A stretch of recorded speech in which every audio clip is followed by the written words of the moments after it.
Hello, this is the November video chat. Um, Not too many new announcements, really. I'm just trying to do the stuff I've been trying to do the past video chats. So there's a side video I want to get out. There's a game dungeon I've been working on. Then I'm going to have to move pretty quickly right into the Christmas game dungeon.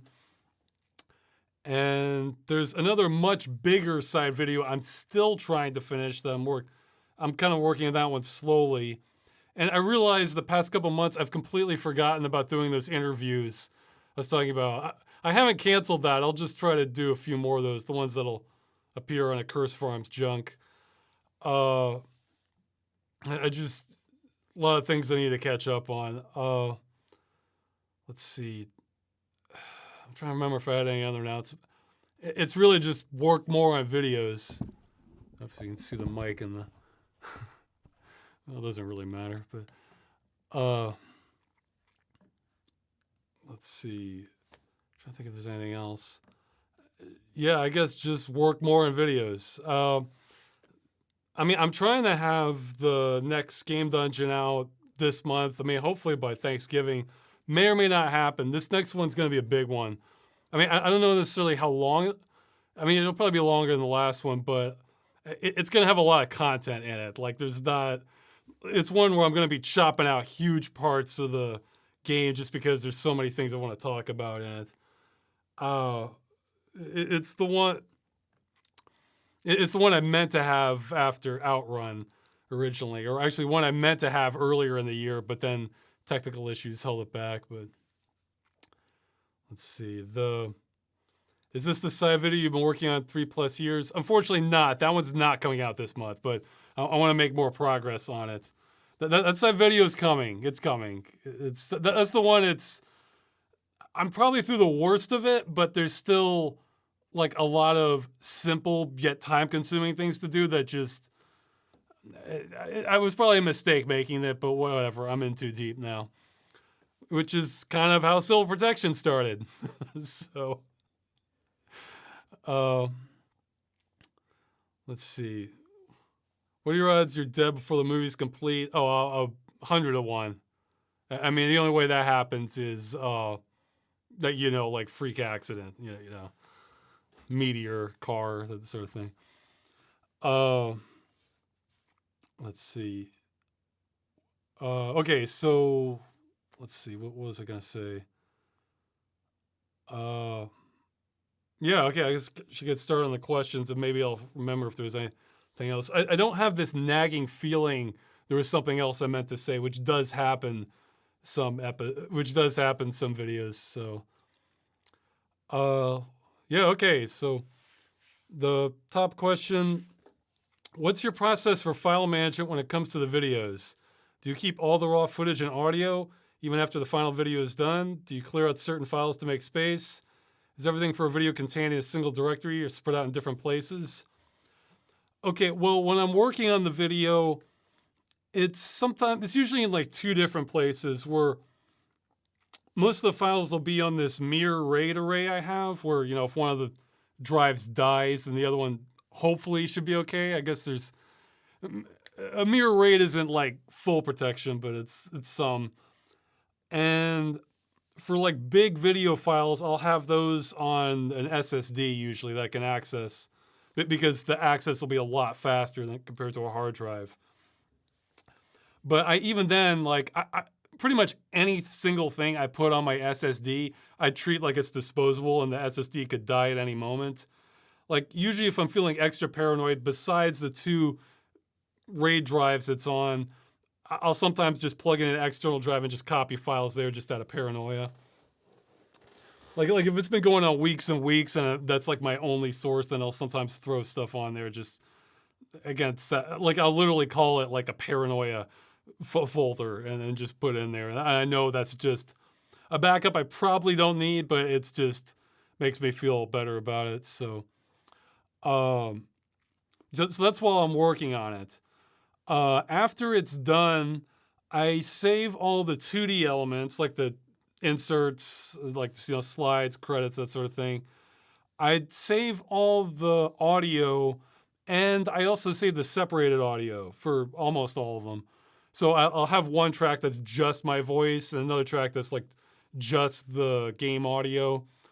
Sometimes I'll have a separate track for the music, or if it's just a couple things, sometimes I mix that into the game one, something like that. But I try to do it that if there was ever like a huge copyright issue that there was just no way around it, I could go in and just kind of edit around it.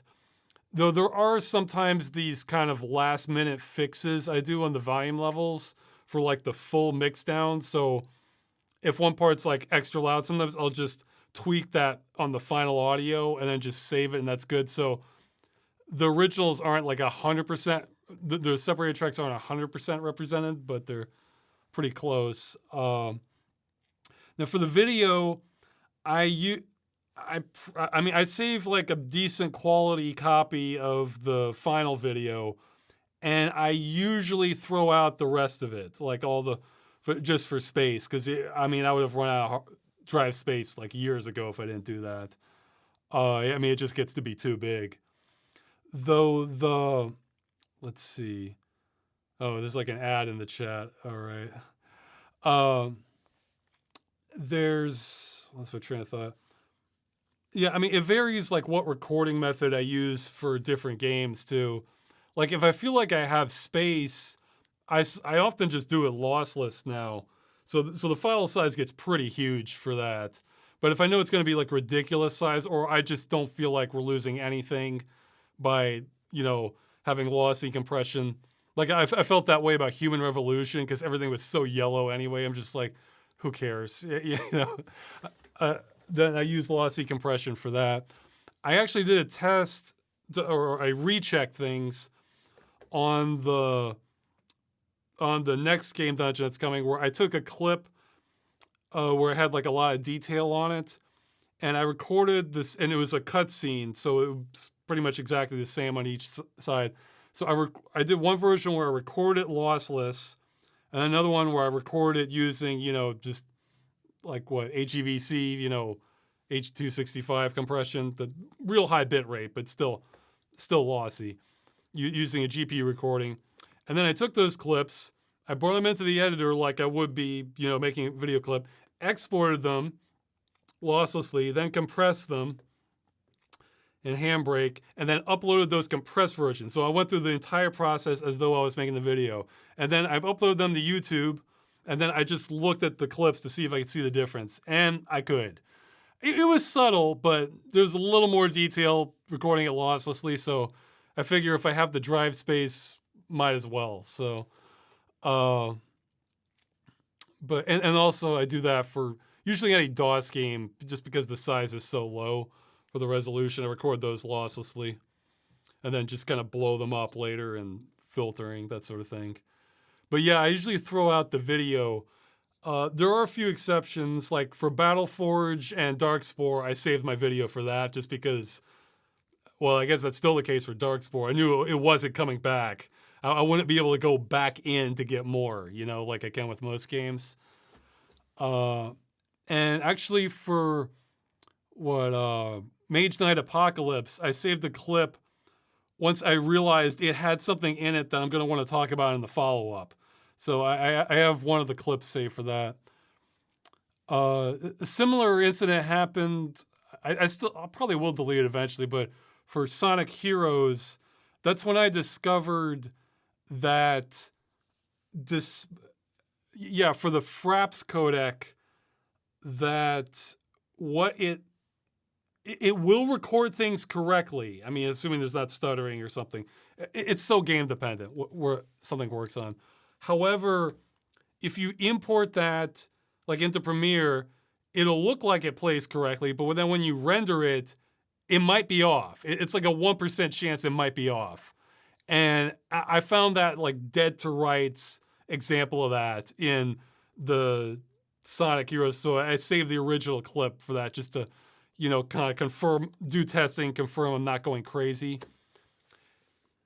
Yeah, like I remember when I did the GUI video, one guy was getting on my case about using Fraps. It all depends on the game. On Game Dungeon, I've had games where, like I've kind of cycled through Well, I don't use shadow play so much anymore because Bandicam basically replaced it with its functionality, in my opinion.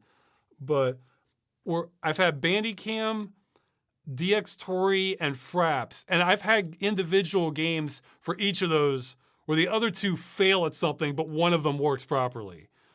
Like I think for Kyrandia, DxTory worked properly with the MIDI, not MIDI, MT32 music. That one threw things. That one was like a curveball to like the recording things. But DxTory handled it properly, and Bandicam handled it properly in desktop mode, but not in game mode. But desktop mode made it more of a pain to play because then I had to play it in like a tiny window and I couldn't blow it up. But in Caboose 22, with hardware anti-aliasing in place, Bandicam failed. I imagine Shadow Play would probably fail too. DxTory failed. Fraps recorded it like a champ. Once it was recorded, I converted it to the lossless. I recorded it in lossless mode in Fraps, and then I guess I'm getting off topic here, but I converted to a codec that's been kind of like tried and tested. It's called UT codec, RGB. It's another lossless format. And I found if I converted it using Virtual Dub, it screwed up. Or using Virtual Dub 2. It screwed up the audio a little bit. Whereas I did it through FFmpeg, and that one worked properly. So that was a learning experience for me. Man, you'd think I'd have it nailed down, but... Do you never compress or use codecs in Premiere? Oh, I compress, but I compress when it's convenient. I try to keep things losslessly compressed, so there's literally no difference. So, I mean, there's lossy compression at the very end once I'm doing the final render or the final compression, and then there's lossy compression uploading it to YouTube. So I just try to minimize that amount up until those points. And I've done tests, and it does make the quality a little bit higher. So let's see. Some bloopers stuff isn't the best stuff. Oh, yeah, geez. Okay, thanks for reminding me. I forgot to do the Freeman's Mind bloopers from last episode. Those will be kind of short and to the point. Those will... like the other blooper clips I had. They're kind of like those. We're something, but I have to go in and like play back the demo to show what happened and patch it together and stuff. So it won't take too long, but it does take some time. Yeah, I guess CIA is trolling me saying the old Freeman's Mind episodes are 2040p and had an unregistered HyperCam 2 watermark. Yeah, because I mean, they were definitely lower quality, but like I guess the old ones were what? I think the original one was like what, 640 by 480? I'm not sure. But no, it was, oh, maybe. Geez, I don't even remember now. It might have been 800 by 600, the original. But even the original, I had motion blur in it before that was an option in the games. That was a little anachronistic at the time, but what? And yeah, I never had like the unregistered watermark in any of my videos. So yeah, I ditched the video clips, but I saved a recently high quality copy of the original of the final video, and I store. Yeah, I think I've said this before, and someone might try to argue with me, but I've done a lot of testing on it. I've been storing those in X264 codec format. What I've found is that higher bit rates, there's more detail in X264 than X265. I did a lot of tests. I tried different encoders. I mean, it's subtle, but it just wasn't quite as sharp. Now, at lower and medium bit rates, that's not going to be the case, but especially at lower. But at higher bit rates, I found X264, there was more detail preservation. So, I mean, I don't know, but because X265 sort of smartly adapts to the scene where to compress things. And I guess what is maybe the X264, not H264. H264 is the same codec, but it's hardware encoding. So, I mean, I believe you can, I might be getting this wrong, but I believe it uses your GPU to record it. And that tends to be lower quality than X264, or at least per bit rate. Maybe it's as high quality, it's just you need a lot more bit rate in order to do it. But, or hit the same levels. But. Yeah, normally yeah, okay, well, I should move on. I'm front loading this with a bunch of tech stuff that's going to make some people want to like just turn this off. So I should move on to other stuff. But yeah, after that's all said and done, I just sort of zip up the files and put them in a folder that eventually goes to my external drive, to my redundant external drives. And then much later, or more recently, I guess the past year or two, once there's enough to fill up a disk, I've started burning those to what they're called M-disc Blu-rays, the ones that allegedly last 100 years, or maybe they're saying 1,000 or something insane. So basically, I have a few levels of paranoia once the video is done to try to preserve it. So, okay, but yeah, and I usually save the script, and sometimes if there's like weird things that go along with it, I mean, I usually save all my game saves anyway, but that's kind of independent of the episodes. But if there was something like sometimes if I extracted music from the game and it was a hassle to do that, and it's not music I'm really going to listen to that much myself, I'll include that with the backup stuff and other things. So, okay, somebody left. Cake Planet, that's a good name. Or Cake Plant. Okay, well, no, that's not as good a name as Cake Planet. I misread it. Cake Planet has much better imagery for me. All right. Yeah. Are there any designers or developers that you admire, appreciate for what they do in the industry or what they've done in the past? There's probably dozens. I'm just not sure who they are or who does what. I don't necessarily dig that deep into games, like the making of them and who did what and everything. I don't know. My brain is just more wired to kind of want to move on to the next game rather than, learn every little detail. But I'm sure there's plenty of other, probably better examples. But oh man, now I don't even remember his name, though I'm sure the chat will. The designer for Dungeon Siege and Supreme Commander. God, I'm really losing my brain. What was the game before? Total Annihilation. I want to say it was Chris something, from Gas Powered Games. Chris Taylor? Is that it? That one comes to mind because I feel like Dungeon Siege, we never really had a successor. I mean, a lot of people mention Kenshi though, so maybe I should play that. But like, there's only like 100 Diablo clones, and like almost nothing for Dungeon Siege clones. So, and then I guess Supreme Commander did a little bit better. There's been a few games that kind of mimic Supreme Commander style, but not a lot. Like Planetary Annihilation. Oh, there's another one that was like a free one. It was like K-Gen or Z-Gen or something. I forget the name of it. I could pull it up, but it'll take me a minute. But yeah, I mean, Supreme Commander is up there for like one of my favorite real-time strategy games. And it was not a perfect game. Like there was room for, I mean, it kind of built on a lot of what it was in Total Annihilation, but that was also, I think, Chris Taylor. Hopefully I'm getting his name. Well, here, I could type that in quick. Let's see. Chris Taylor. Maybe I'm... Is that right? Yeah, Chris Taylor. That's him. Okay.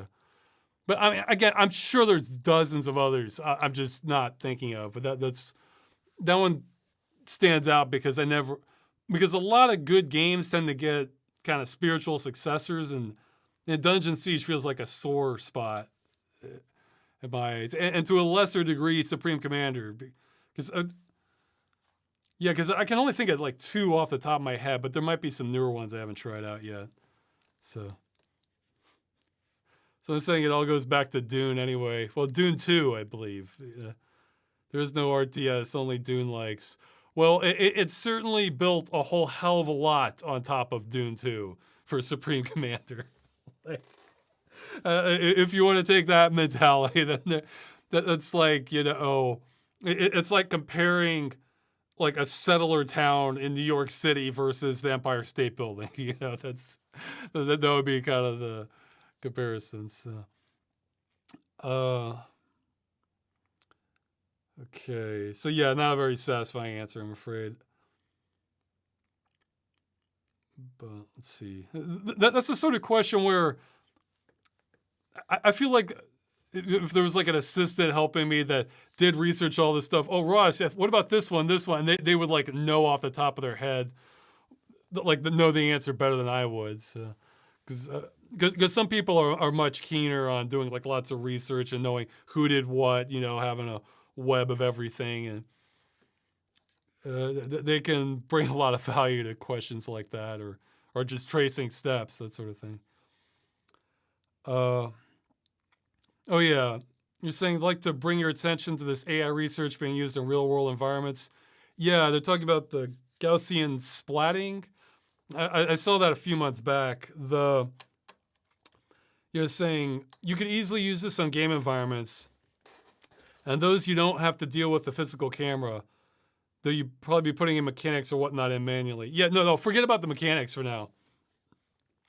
Like, okay, right now, I feel like where we are, for individual elements, everything's there to have the dream software, but none of it's all together. And like, there's a lot of steps in putting it all together.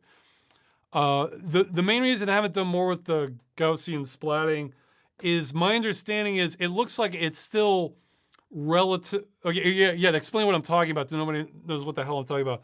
Gaussian splatting, it's like they're taking, it's like you're taking a video or a photo of just an area, and it's kind of like, was it videogrammetry? God, I can't think of terms tonight. Unlike, aside from just stitching it together to form that scene in 3D space, something we've been able to do a while, it's also using AI to make really great guesses on the parts you don't see. So if there was a fountain, you had water coming from it, it would use the AI and do a fantastic job of being able to apply a texture and the modeling to the back of the fountain, the part that you didn't get in the camera, or stuff like that. And yeah, it looks damn impressive, what I've seen. My only, well, I guess I have 2 complaints sort of about it. One, no real complaints about it, but for pertaining to the Dream software vision. One is that, from what I've seen, it only pertains to sort of small scenes. So it's like if you take a photos in like a small area or just from that area, it'll recreate that pretty well. But I don't know if it currently scales to like a game map size or like a city size or something like that. If it does, then awesome. But like every example I saw was like a relatively small scale scene. So we would need something that could like keep on stitching, you feed it a bunch of footage or photos or something, and it'll do its best to try and stitch it all together. So that's one thing that's needed. And the other is, I think there were still quite a few steps involved in making all this happen. You might have to like pipe it into something like Blender, then open up. For the Dream software, you would want to make this as few steps as possible so that just anyone with time to throw at it could like do sort of the legwork of kind of recreating the maps or the areas. Because the people who have the skills to put all this together and have a great kind of 3D map at the end of it in Unreal. Yeah, I would say Unity, but I guess we better get away from Unity now, or Godot. Is it Godot or Godot? I never know. The people who have the skill to go through the entire pipeline, taking the pictures, okay, put in the model, clean this part up with the textures, export it here, import this project, define how that's going to be. It could be like anywhere from 20 to 50 steps, is what I would guess.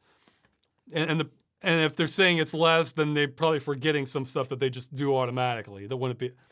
The people who have the talent or the skill to do that might not be the same people who are willing to spend just untold hours documenting just like dozens and dozens of games and doing the legwork for us to kind of help bring these maps over so that we can enjoy them. So you want to make it as easy as possible for the people who they don't necessarily have the skills for this, but they have the time to throw it at all kinds of games and bring them.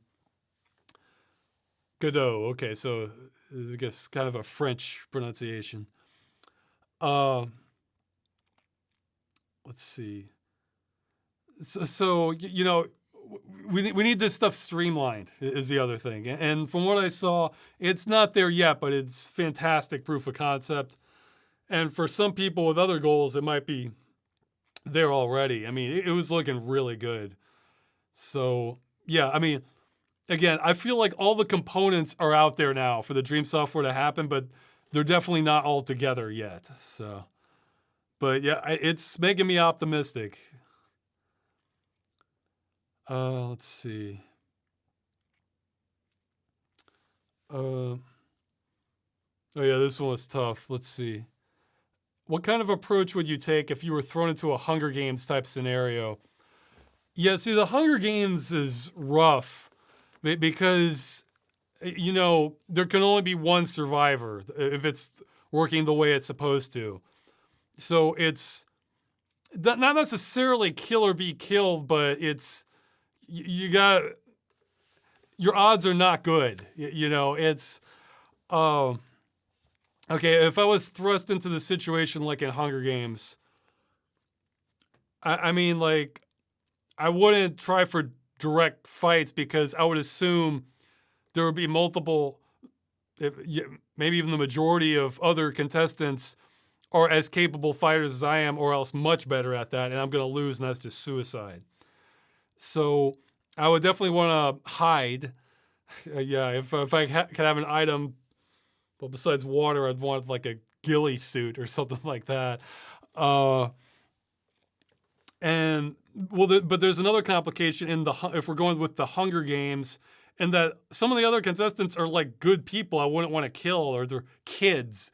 And I don't want to be involved with that if I can have any possible way to get out of that. Whereas if it was some psycho who is really trying to kill me and is just as capable or more so capable than I am, I think I would have a lot less qualms about that conscious-wise if I was forced to kill them for my own survival. So, but I would not, the good people, only one person gets to live. I obviously want us all to live, but if that is simply not an option, then I at least don't want to be the one ending their lives if I can possibly avoid that. So I would probably wait. I mean, I guess let the better people die off, unfortunately. And then if it's down to just the psychos, probably do kind of stealth attack options. Really, what might make the most sense would be doing it while people are sleeping. Though you probably couldn't do that one more than a couple times because then they would catch on to your tactics, depending if they were grouped or not. But the thing is the Hunger Games, and that's not gonna necessarily cut it either, because in the sequel, they had a woman who basically just hid the whole time. But from what I remember, she was kind of old. She was older, and so that means she would have been in one of the earlier games. I might be remembering this wrong. So what I'm in the movie, in the first one, the main character just tries to leave and go as far as she can. And like, yeah, that makes sense to me too. But then since the environment's completely controlled, they start throwing fireballs and throw mechanical animals after her. So she's forced back into the ring. And my guess is with the Hunger Games or that kind of environment being evolved as it is, with everybody watching, this is people's entertainment. So they don't want to see me just hiding in the bushes all day, every day, waiting this out.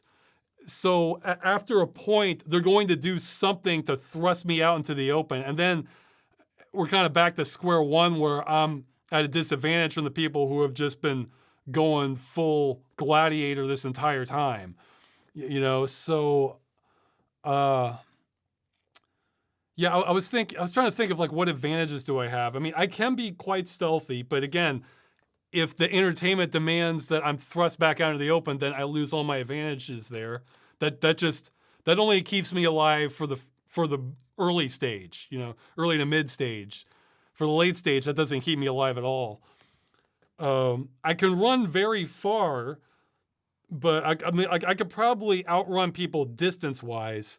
But that might not be so helpful either because they're plenty of faster sprinters than I am. And that's probably what matters more, especially when you're in an enclosed space. That's not really much. That's only like a minor advantage, I mean, yeah, if I was fighting for my life, I would be ruthless, but I mean, so would the other people that are surviving. So that's not really an advantage either. So I was saying learn archery. Yeah, that's another thing. Running does only mean so much against projectile weapons also. So yeah, I mean, that's when I saw the movie The Hunger Games, I mean, it was like, I thought it was really well done, but I mean, it was like I could feel like my stomach feeling heavier watching that because I get that kind of feeling when you have a sense of doom in a story, and that, I mean, yeah, it's based off the book, but that movie absolutely gave that feeling. I was just like, wow, because, and then they have, yeah, and then of course you have the irony of may the odds be ever in your favor, where obviously there can only be one winner, so that's like kind of a dark irony to that saying that. So it would, yeah, it would be bad, and I wouldn't necessarily bet on me. I mean, it's because I mean, from the environment they presented, I feel like I could absolutely survive the first half. I don't. I can only see dumb luck carrying me through to the end. I mean, that's the because I would just be I would be counted on speed, stealth, and just determination. There'd be counters for all of those, and the main thing that would make it would just be kind of armed combat, which there would be people better than me at that. So, as I said, it's a bit gut wrenching, the Hunger Games, but I mean, it was a great movie. I thought, especially as like a young adult kind of sci-fi thing. Yeah, it wasn't as extreme, but I think of. Well, okay, I'm rambling about other stuff. But yeah, I guess Hunger Games was like kind of based off of the Battle Royale movie, too. I've seen that. My memory is a little fuzzy on that. I can't remember. In Battle Royale, was there only one winner too, or was it until like a certain time? Or I can't remember if Battle Royale only had one winner or not. But yeah, it was a similar dynamic. Battle Royale might have been a little easier to survive because in Hunger Games, you had people who were basically training their whole. You had some factions that had basically been training their whole lives for this. Whereas Battle Royale, it's like, all right, you punk kids, new class today. You all get to kill each other. Hop to it, So it's, it's kind of, more people aren't starting off at like expert footing, Let's see. Someone's saying, so Ross wouldn't be as psychopathic as Freeman or bring the Freeman out of him. No, I wouldn't be as psychopathic as Freeman. it's more like I wouldn't want to kill anybody, but if it comes down to survival, yes, something would switch in my head and I would be utterly ruthless. But I would really want to avoid getting to that point in the first place. You know, it's like I'd have to be fighting my instincts to like get to that point. But once I got to that point, like, I mean, I would do anything. So, but thankfully, it's not something. Yeah, you know how I sometimes make predictions about the future. I think we have like a lot of hard times ahead at some point. Thankfully, Hunger Game type scenarios is not high on the list at all. Those you'd have to be quite unlucky to be in a Hunger Game scenario where where it's a fight to the death against everyone else and only one person gets to survive. So we're saying they can't imagine Ruthless Ross.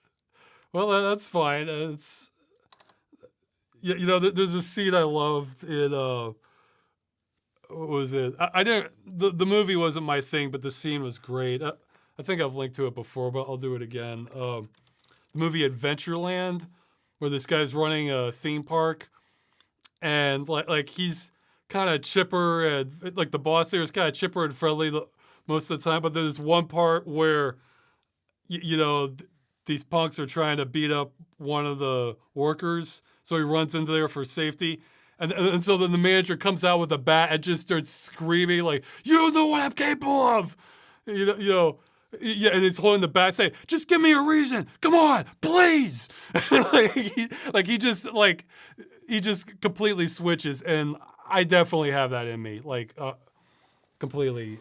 So, and if it comes to like, probably I mean, I don't know, it's the sort of thing where I just know, but the closest things I've had to that in real life were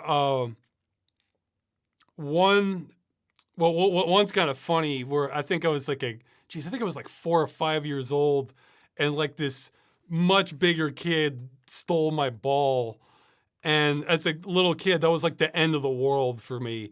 And apparently, I don't even remember this that well, but apparently this kid was like twice my size. I laid him out. Apparently, like I just went all in and like just tried to beat the crap out of him, and I got my ball back, I guess. So, and the other, I remember not the same thing, but again, like approaching it, because again, I hope I never am in that scenario where you have to fight for your own survival. But I remember this was actually in a swimming class where we had to do this exercise, staying down as long as we could. And so I like, we had to do it to a time. And so I was like out of air, and like I was at the bottom, and I was coming back up, but then there were these other people like blocking me. It wasn't intentional, I don't think. They weren't paying attention or anything. And like I tried to get around, but then there were more blocking me, and I basically just went into like full kind of like Street Fighter barrage combo mode of just kind of beating like the hell out of like everyone in my way, like from me to the surface, so I could get up in time to get air. I mean, realistically, I probably had like another 30 seconds to a minute for extreme scenarios, but my brain didn't think that. So like I just, and then once I got up and got air, they were complaining like, "What the hell, man?" Like, you know, and like, so they were not happy about that. I apologized, but like hell, I was going to like show one moment of hesitation to beat them out of my way to get air. Like that just like it was yeah, somebody saying I've listened to my fight or flight. It's more like it possesses me rather than I listen to it past a certain point. So that's something that kind of backs up what I feel I know. Because yeah, everybody can talk big until they're in that scenario, until they're in a life-threatening scenario. But well, I guess let's see, what side is this? Is that the scar on my neck? I've been in literal life-threatening scenarios. So I'm a little bit but yeah, far better to just not get in those situations in the first place. So, um, let's see. So yeah, that's. But again, that will to live does not necessarily trump skill. You know, if the other person's a better fighter than I am, then me coming at them like a wild animal isn't. It's just going to give them a challenge. It's not going to guarantee a victory. So, yeah. In fact, I've heard for gunslingers in the Old West, like some of the legends, the ones that are really good, they weren't necessarily like the best shots. They can pick a fly off from 50 yards or whatever. What I've heard is that they were the ones that were best at keeping calm under pressure.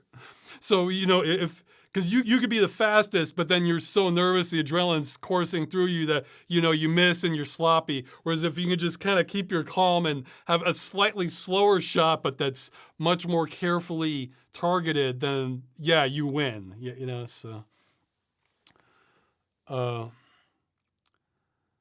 Let's see. So I was saying, I wonder if almost dying as a kid caused you to have that will to live possession. I have no idea. It might just be genetic or something. Yeah. The one, I was a teenager, I think, when I did the one where I basically was just like beating the hell out of everyone in the pool to get back to the surface. Yeah, that's one of my, I guess, few phobias is going like real deep in water. I mean, I guess if I had a rebreather, I could do it. I would just be like nervous, but I would do it. But like holding my breath a long time underwater, I will freak out kind of fast, past a certain point. So I don't like to swim deep,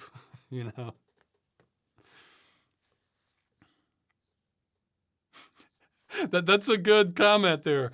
Western gunfights were usually someone getting shot in the back by a man in a drunken stupor or something. Yeah, I can believe that would be the bulk of them.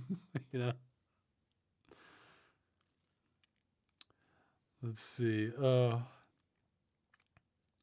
Somebody's saying how deep is deep. I don't know. Let's say what 10 feet or something. So not that deep. My head going at least 10 feet deep. Again, if I was like into like a little sub or had a rebreather, I guess I've never really done like full snorkeling where you've gone underwater. But I would be a little nervous, but I think I could probably hold it together. But man, if it's just me holding my breath a long time, like I'm not good with that. I definitely start freaking out. Okay. So yeah, I don't have a good answer for Hunger Games to survive all the way. Man, I would probably just be like take stealth as long as I could, Let's see. Can you suggest any games that have a similar vibe to Puzzle Agent? Yeah, not exactly. I mean, I mentioned in there weren't, I guess there were a little bit of games. I mentioned the video, the episode, that there were some pretty obvious influences I was seeing, like Fargo or Wallace and Gromit kind of stuff. Yeah, I mean, I'd say aspects of Wallace and Gromit feel a little bit like Puzzle Agent. Fargo also, for sure. Actually, they made a TV show out of that I haven't seen. I've only seen the movie. So maybe the TV show has the similar vibe. Yeah, I mentioned X-Files as another influence. I forget what the other one I mentioned was, or if I did. But yeah, because it has like it's like a surreal mystery comedy, and that can be kind of rare in games. People can, yeah, somebody's saying Twin Peaks. Yeah, that was probably it. So yeah, Twin Peaks for sure has that kind of feel. But for games, that's trickier. Yeah, see, somebody's saying, have you played Wallace and Gromit Telltale series? I haven't, and I should probably do that. Yeah, well, Wallace and Gromit is one of those where I thought it got like a little weaker in the movies, but like the original kind of trilogy is just fantastic.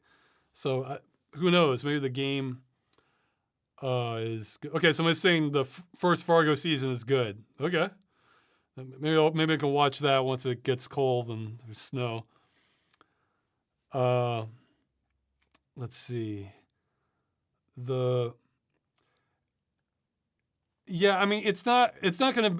From what I saw, it's not gonna be as mysterious. But one of the adventure games I've been meaning to play at some point is Paradigm, and that one's well, that one looks more just weird than surreal. But yeah, like weird and funny is what it looked like to me. Um, I played a little bit of Dropsy, and that one's more surreal, but it had some humor to it. But I think that one's like a little bit darker, and I kind of lost interest because the game is like nonverbal, and I don't know, for adventure games that's not really my thing as much. I kind of like having dialogue and plot and stuff like that. Oh yeah, well it has a little bit similar art style. It has it's surreal and it's funny. I only remembered it because I've been having these sessions playing with Paul Morgan Stetler, the Goblin series by Sierra, or published by Sierra. I guess it's Dynamics maybe, or um, it, yeah, it has similar art style, surreal, and it's funny. So not as mysterious, but it's definitely a lot lighter than Puzzle Agent. But yeah, it's not completely unlike Puzzle Agent. I realized that. So he's asking what's my view on Planescape Torment. I still need to finish it. I'll probably do that this year, maybe. The I played a few hours into it. It was looking pretty promising, but I, from what I've heard and from the way it was presented, I get the feeling there's like a big plot twist or plot reveal that I did not get to that. So, but yeah, it was creative. It's interesting. Yeah, getting into the weirder side of Dungeons and Dragons, you know. Okay, some more questions. Okay, saying this is a suggestion more than a question. They think I would love Orconomics by J. Zachary Pike. The main character is a dwarf, and the story is a satire about a world where adventuring is a business and the corporations running it are completely amoral, irresponsible, and incompetent. Well, maybe, you know. I mean, it's the sort of thing where maybe that hits like a little too close to home, despite trying to be funny, and it's harder for me to get through. Like, yeah, something I was thinking earlier, like especially with financial stuff, like one of the hardest books. I mean, it wasn't literally difficult to read, but like it was really rough for me to get through. Was The Jungle by Upton Sinclair, because it's about this family, you know, just like trying to scrape by in like I guess like early 1900s, kind of peak industrial revolution era, and like it's just gut wrenching, like of like how precarious their situation is, like kind of tragedies befalling them. It was just like again, that gets me like right in my stomach when I read stuff like that, where the uh like it can be rough to get through. That's obviously not a humorous book, but like I think I mentioned before, there was a movie I saw that was meant to be, I think, this kind of like inspirational, hopeful movie. And again, it gave me a very similar kind of gut wrenching feeling. Was It's called The Pursuit of Happiness. And Will Smith played the protagonist, and he's like this like single parent salesman that's kind of like gambling and trying to get a job on Wall Street so that he can make it. And he's just barely making ends meet, and his kid's depending on him. And his time is so finite to like devote. It was just like, I mean, if I read or watch too many stories like those would give me an ulcer. I mean, those are just, I guess they're just too close to home. Like, but so that said, I don't know how ergonomics could be a lot lighter. And that name reminds me of a book cover I saw for Crabitalism. Here, I'm posting image in the chat. I'm posting an image in the chat. You can see the cover. I'll put it in the description later. Yeah. What does it say? Yeah. On a distant planet of crustaceans exists a new and exciting economic system, Crabitalism. Humans go in, crabs become more powerful, and then it has a giant crab on the cover with the humans kind of walking around. So maybe, hopefully, Orconomics is in a similar vein as that. But yeah, I mean, it's the sort of thing where it might be like perfectly good. It's just that, when you know pretty well what it's like to kind of be on the edge economically, reading about even satire or parody can still be kind of rough sometimes. But yeah, I'll maybe take a look at it. What do you Why do you think companies like Nintendo refuse to sell their own games and put time limits when those games can be bought? Super Mario 3D All-Stars and The Legend of Zelda 4 Swords Anniversary, for example. Also, can I borrow some money? Well, going back to the previous question, seeing as how I partially survive from fan donations, those are at, cursefarms.com. There's a donations button there. I'm probably the wrong person to ask because the money's not flowing the right direction for the ideal person to be asking about that. But yeah, for Nintendo specifically, who knows? The explanation, Nintendo is such a big name. There's probably people who have psychoanalyzed this to the moon and back and could give you a much better answer. But from what I've heard is it could be that I think I've heard that management of Nintendo still kind of operates more like a toy company rather than a software company. And with toys, you do have limited edition runs, and that kind of keeps the value of the product higher. And maybe they decided that's the business model style they want for their games, even though it's pretty artificial scarcity, and I mean, I don't know I don't know how that works. Maybe some business people could explain it, because if you have a limited edition of a product, see, it's not such a big deal in my eyes if you have a limited edition, but then all that really means is it comes with little extras, like a booklet or it's some exclusive art, but you can still buy the vanilla version of the game later on. But even then, I guess the idea is because the publisher, I don't think they get any extra money for those. So, I mean, beyond the posted sale price. However, if they become a collector's item, then they can go to the moon and back. It'll be thousands of dollars or something if it's a really valuable thing. But the publisher doesn't see that money.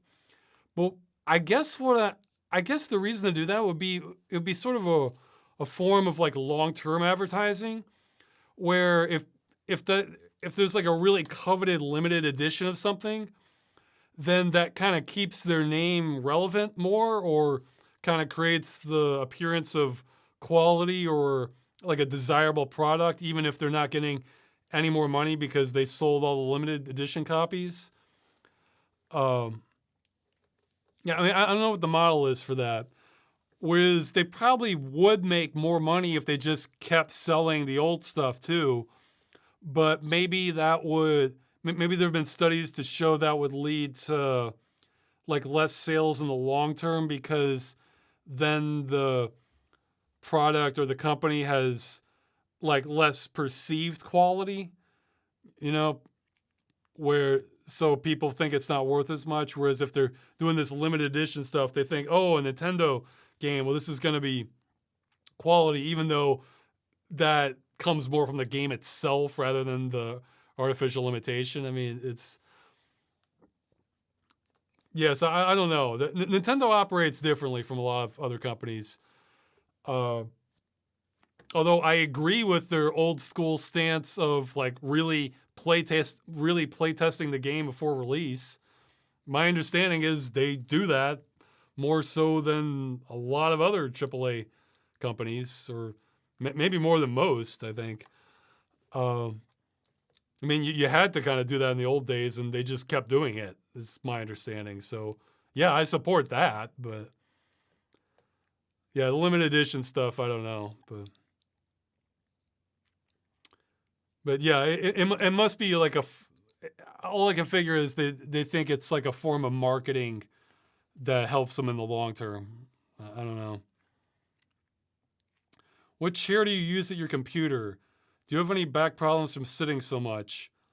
No, not really. I had the scoliosis, the borderline scoliosis thing going way back, like from middle school, I think even. The chair I have now, it's one, well, I'm in Europe, so it's a European brand. It's, I don't know the model, but it's by Novi Steel, Novystyl. So like style, or I'm not sure how it's pronounced exactly, but that was the one that sort of fit me. Though even then, I had to like adjust the headrest, and I still need to fix it because the headrest push. I want to say like 95% of headrest push my head forward too much, which is like the worst feeling for sitting for me. So I had to, but I was able to kind of mod it with these bolts, with these nuts and bolts. So, and the rest of it felt kind of good. Yeah, chairs are kind of tricky where you never really know what's going to be comfortable until you sit in it, so. Novi Steel, Novi Steel, Novi Style, something like that. Oh, it might be Nowy. Yeah, see, that's a habit I've gotten to from being in Poland. Is in Polish, W's are pronounced like V's, and let's see. So I sometimes like automatically start saying if I see W in the name, I'll pronounce it as a V. So let's see, is it? So maybe I got that wrong. Let's see. Yeah, it's Nowystyl. So it's one of those. I don't know which one. So. Whoa. Oh, okay. I accidentally unmuted Twitch and I was hearing it through the headphones there. It should have still been muted on this end though. I actually got to try. Oh, well, what's that brand that's really expensive? Shoot, Herman Miller. I got to try one of those in a display store, and I mean, yeah, you could tell it was high build quality, but I actually like this one better. Like the one I tried in the store, it didn't have like quite the flexibility I like. Like if I'm watching a movie, I can kind of go back on this, and I like that. So, but yeah, I mean, a lot of people online rave about Herman Miller, and I mean, I thought it was all right. I'm sure the build quality was probably really high, but what would be your ideal ergonomic chair? I don't know, one that just kind of fits and can move or can reposition itself easily. But you commented on Second Wind yet today. I don't know what that's in reference to. Let's see, Second Wind. Let's see, news.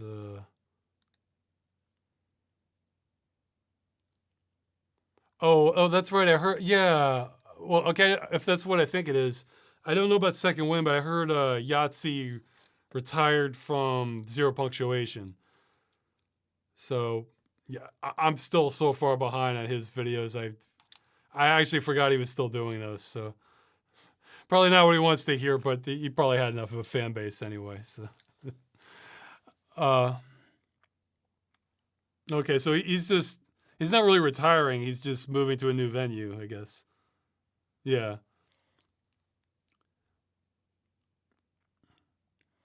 Yeah, well, I'd say if I would give one piece of advice on chairs, it's that maybe you could find like a sales rep somewhere or just somebody who's worked in the industry and find out what brands are are built to last and which ones are crap, because just looking at them, you may not be, you probably can't tell, or at least I can't.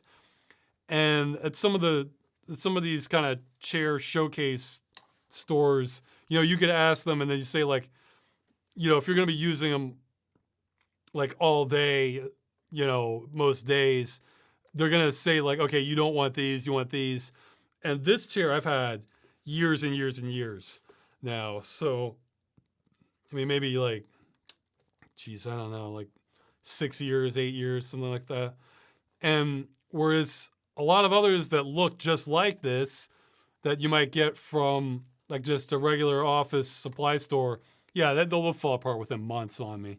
So it sometimes is worth paying more, but you have to find out what brands don't do that. You would have to find somebody who actually knows about chairs. Yeah, because sales, you can't trust salespeople on a lot of things, but you usually can trust them to upsell you. So if they'll, but then assuming everything in their store isn't crap, because then they'll just point you to the more expensive crap. So this is the sort of thing you could probably find answers to on Reddit or something like that. But let's see.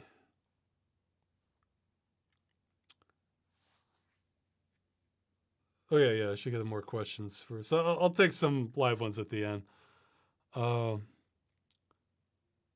see.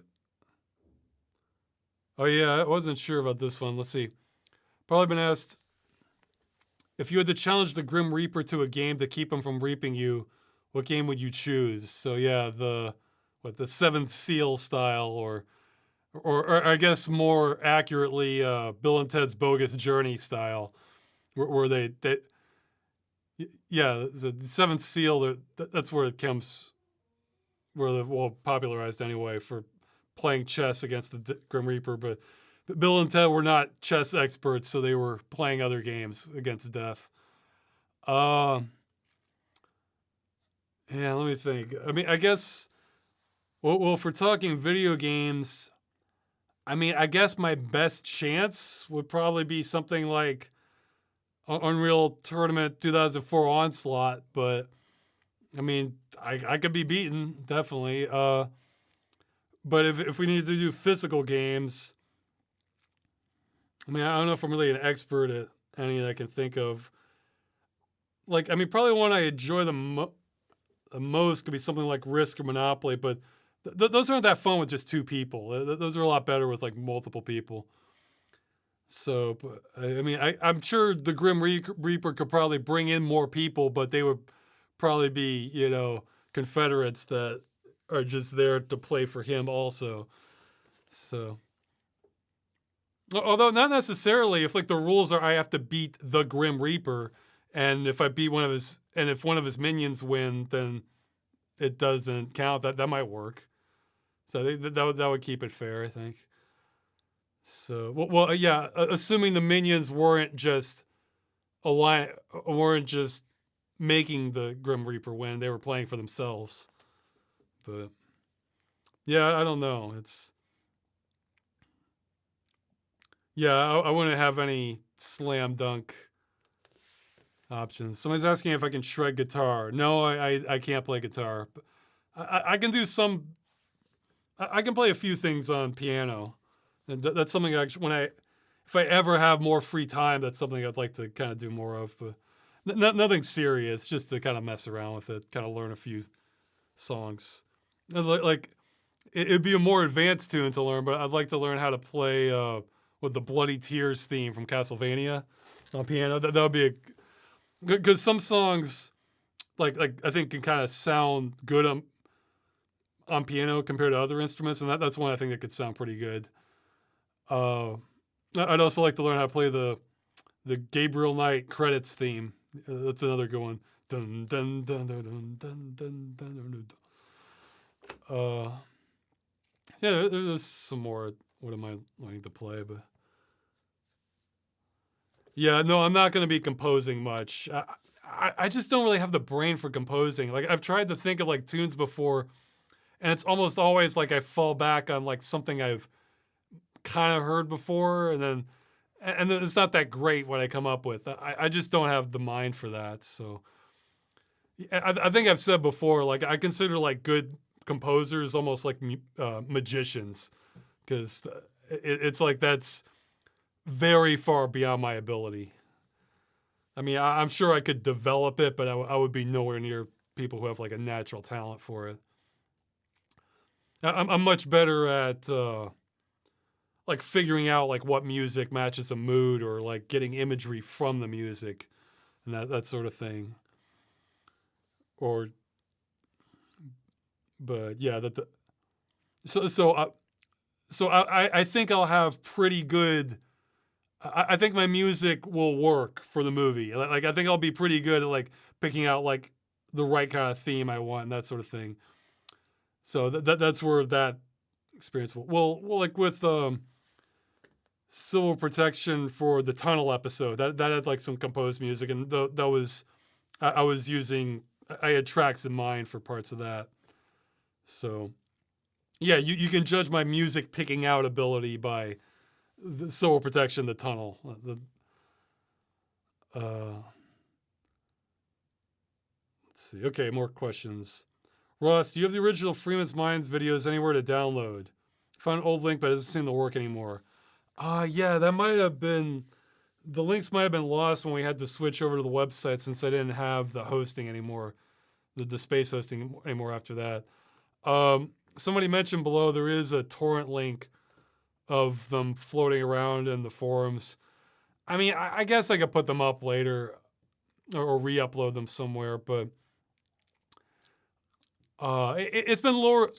Put it like this: it's been lower priority for me ever since you could upload 1080, 1080 resolution stuff to YouTube or higher. Whereas, like in the bad old days, somebody's mentioning 240 pixels, then you really needed downloaded stuff. But I understand people wanting that.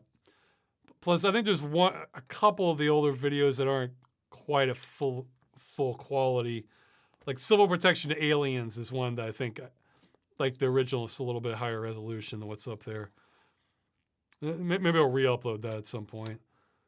But yeah, I'll get to it at some point. But it's lower priority, and then it's not so much now that my channel is more established and that YouTube cracks down on this sort of thing more. But like earlier, you could put a video up, somebody will put a copy of that video up, and it was a real pain to get it taken down, and they could like siphon off a lot of views and that sort of thing. I think YouTube's probably much more militant about that sort of thing now, but in the old days it wasn't. So that kind of had a dampening effect of me wanting to get like high quality copies of the video out that they could upload and say, oh yeah, it's, or have my own videos copyright claimed by people putting up copies. Yeah, that was fun. I had to deal with that for that one channel. Let's see. When's the last time you visited the U.S.? I guess it was 2012. I've been out of the loop for a while now. It's pricey to fly to different countries, or to live in the U.S. I mean, let's see. Have you encountered any of your old friends since moving from the USA? Just for my wedding. It was in 2017, I think. So, yeah, I paid and invited a couple of my friends to come for my wedding, but that was about it. So, yeah, but even before then, even before I moved to Poland, my friends had been sort of like one by one moving to different parts of the country anyway. So, but like by the time I moved, it felt like it was just me left anyway. So, they made it easier. I didn't have to, because it's like, okay, everybody knows already left. I guess, yeah, I'll leave. But yeah, I haven't. haven't had as much touch with them.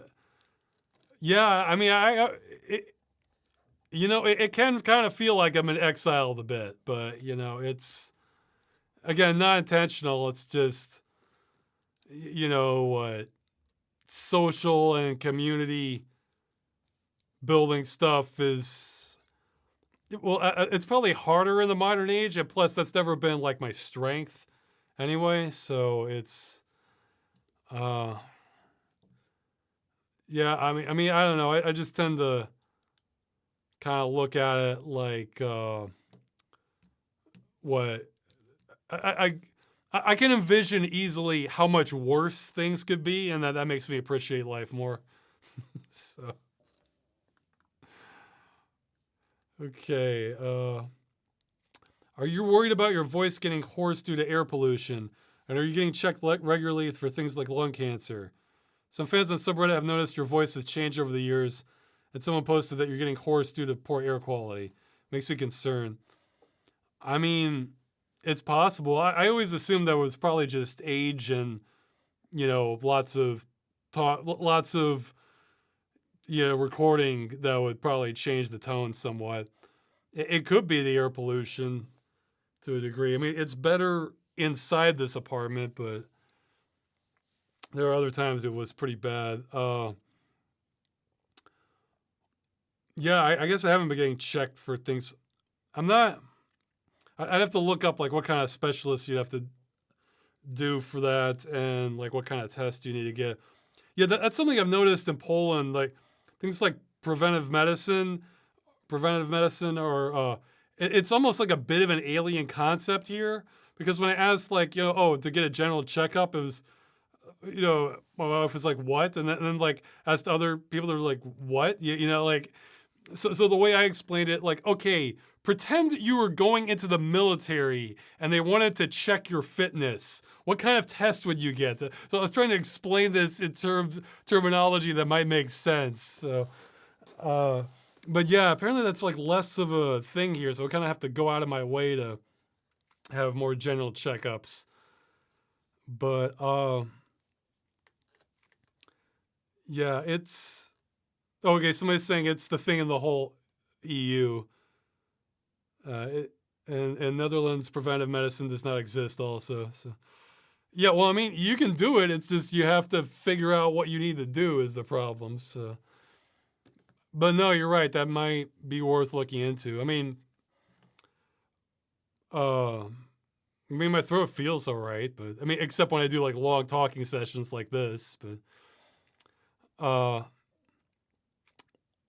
besides, sometimes sometimes in the recording, it just kind of varies. But yeah, I mean, it could be age. It could just be something else. I don't know.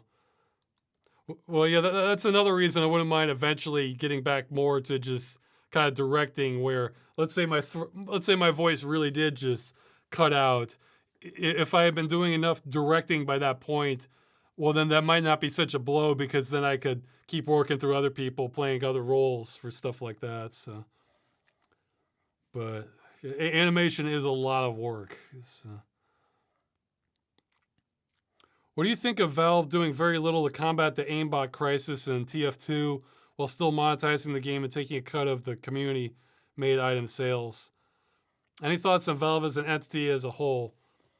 Well, for the first question, that sounds par for the course for a lot of companies, not just Valve, but I think the ones that's not so common of are ones where they have like an online game where that's like their main product, or it's just like maybe they have 2 or 3 games max, where so pretty much all of their resources are getting funneled into that online game. So that's more. So for those, they tend to stay more on top of stuff like cheats and stuff. But I mean, a lot of companies, it can kind of go to the dogs and they'll just kind of keep the model running off of momentum. Let's see.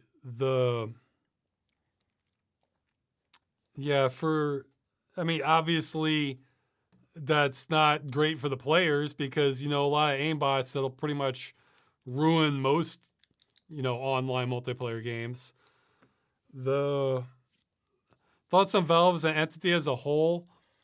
I feel like there's probably a good analogy for this, but I feel like Valve is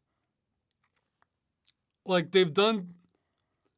I feel like they haven't nearly hit their kind of potential that they could have, and their style of like not having management, I think leads to probably a whole hell of a lot of inefficiency. Because I've said before, there's such a thing as good management, where you're not being a slave driver, and like insisting we hit things by this deadline and put everybody in the crunch mode.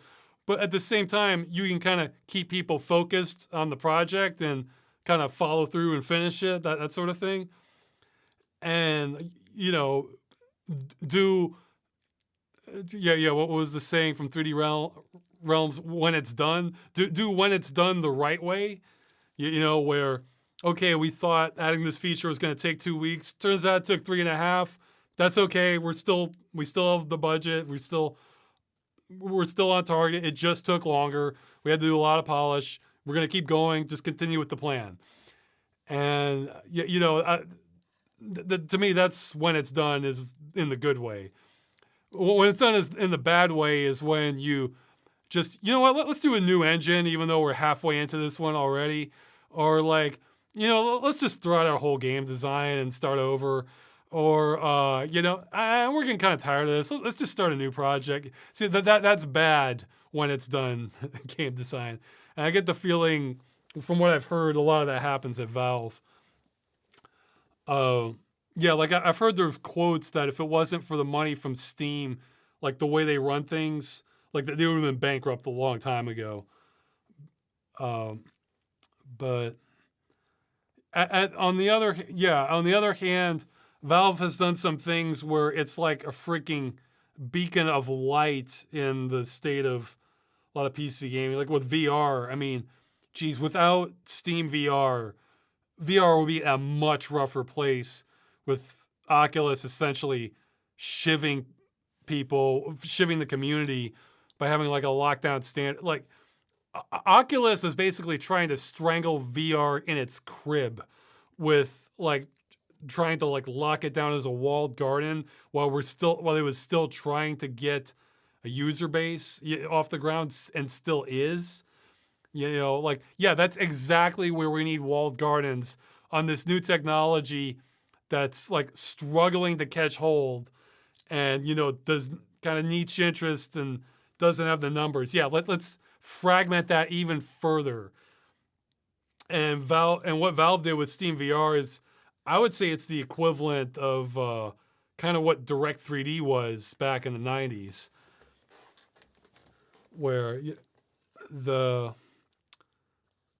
with Steam in general, it's kind of a mixed bag, because I don't like, the online reliance for a lot of games. But at the same time, they basically mainstream PC gaming and ate Microsoft's lunch on it. And so mixed feelings on that one. But I mean, I'm Valve is certainly a better steward of PC gaming than Microsoft would have been. I mean, Microsoft is a trail of false starts and shutdowns, some things. I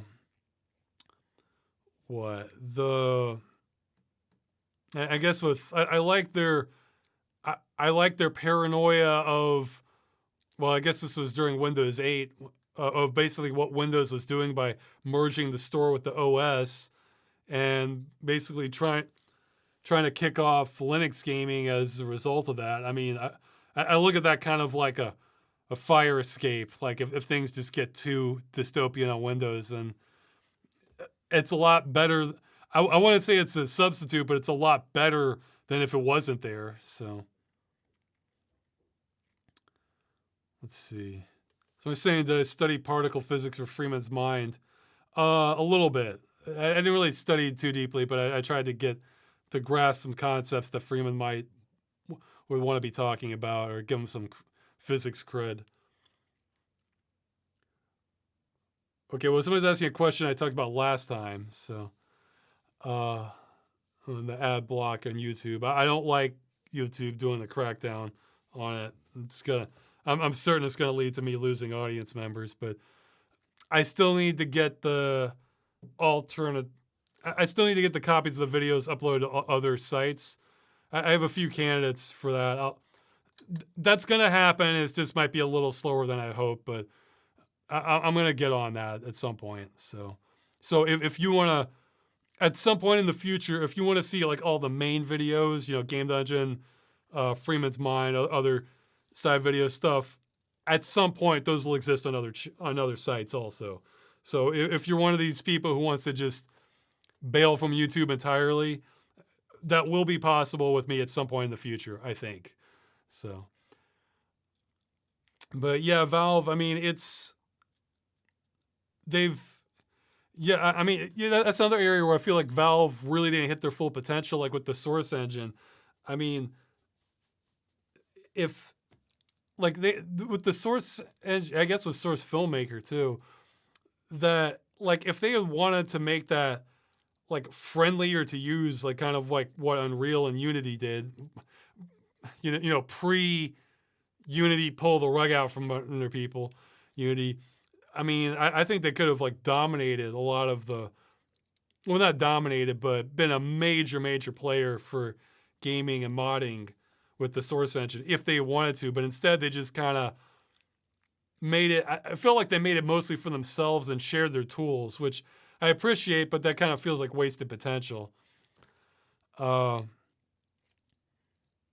I mean, so yeah, they've done some things I genuinely appreciate, and they've done some things that make me wary, and then they've done some things which, again, wasted potential. But all that together puts them far ahead of many game companies. So,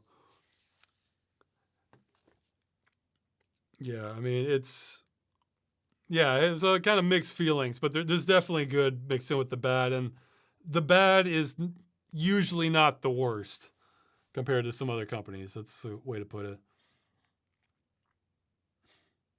Someone's asking if I played Avencast Rise of the Mage. I played some of it. I kind of gave up on it, but maybe I should have gone farther.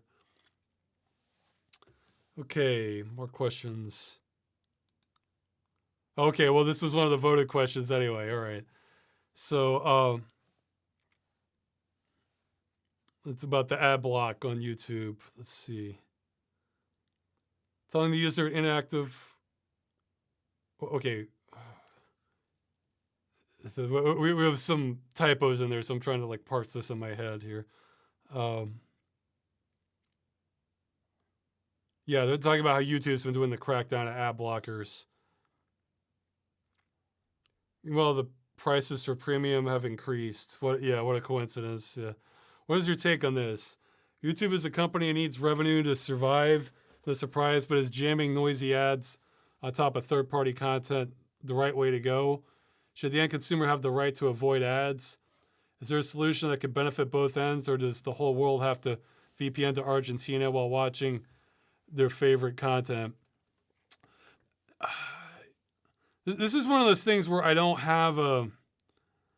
My brain's going a couple places on this. This is something where I don't have like a clear answer, because I think I even mentioned a while back that, just the sheer volume of videos hosted by YouTube every day just seems staggering and not really sustainable to me.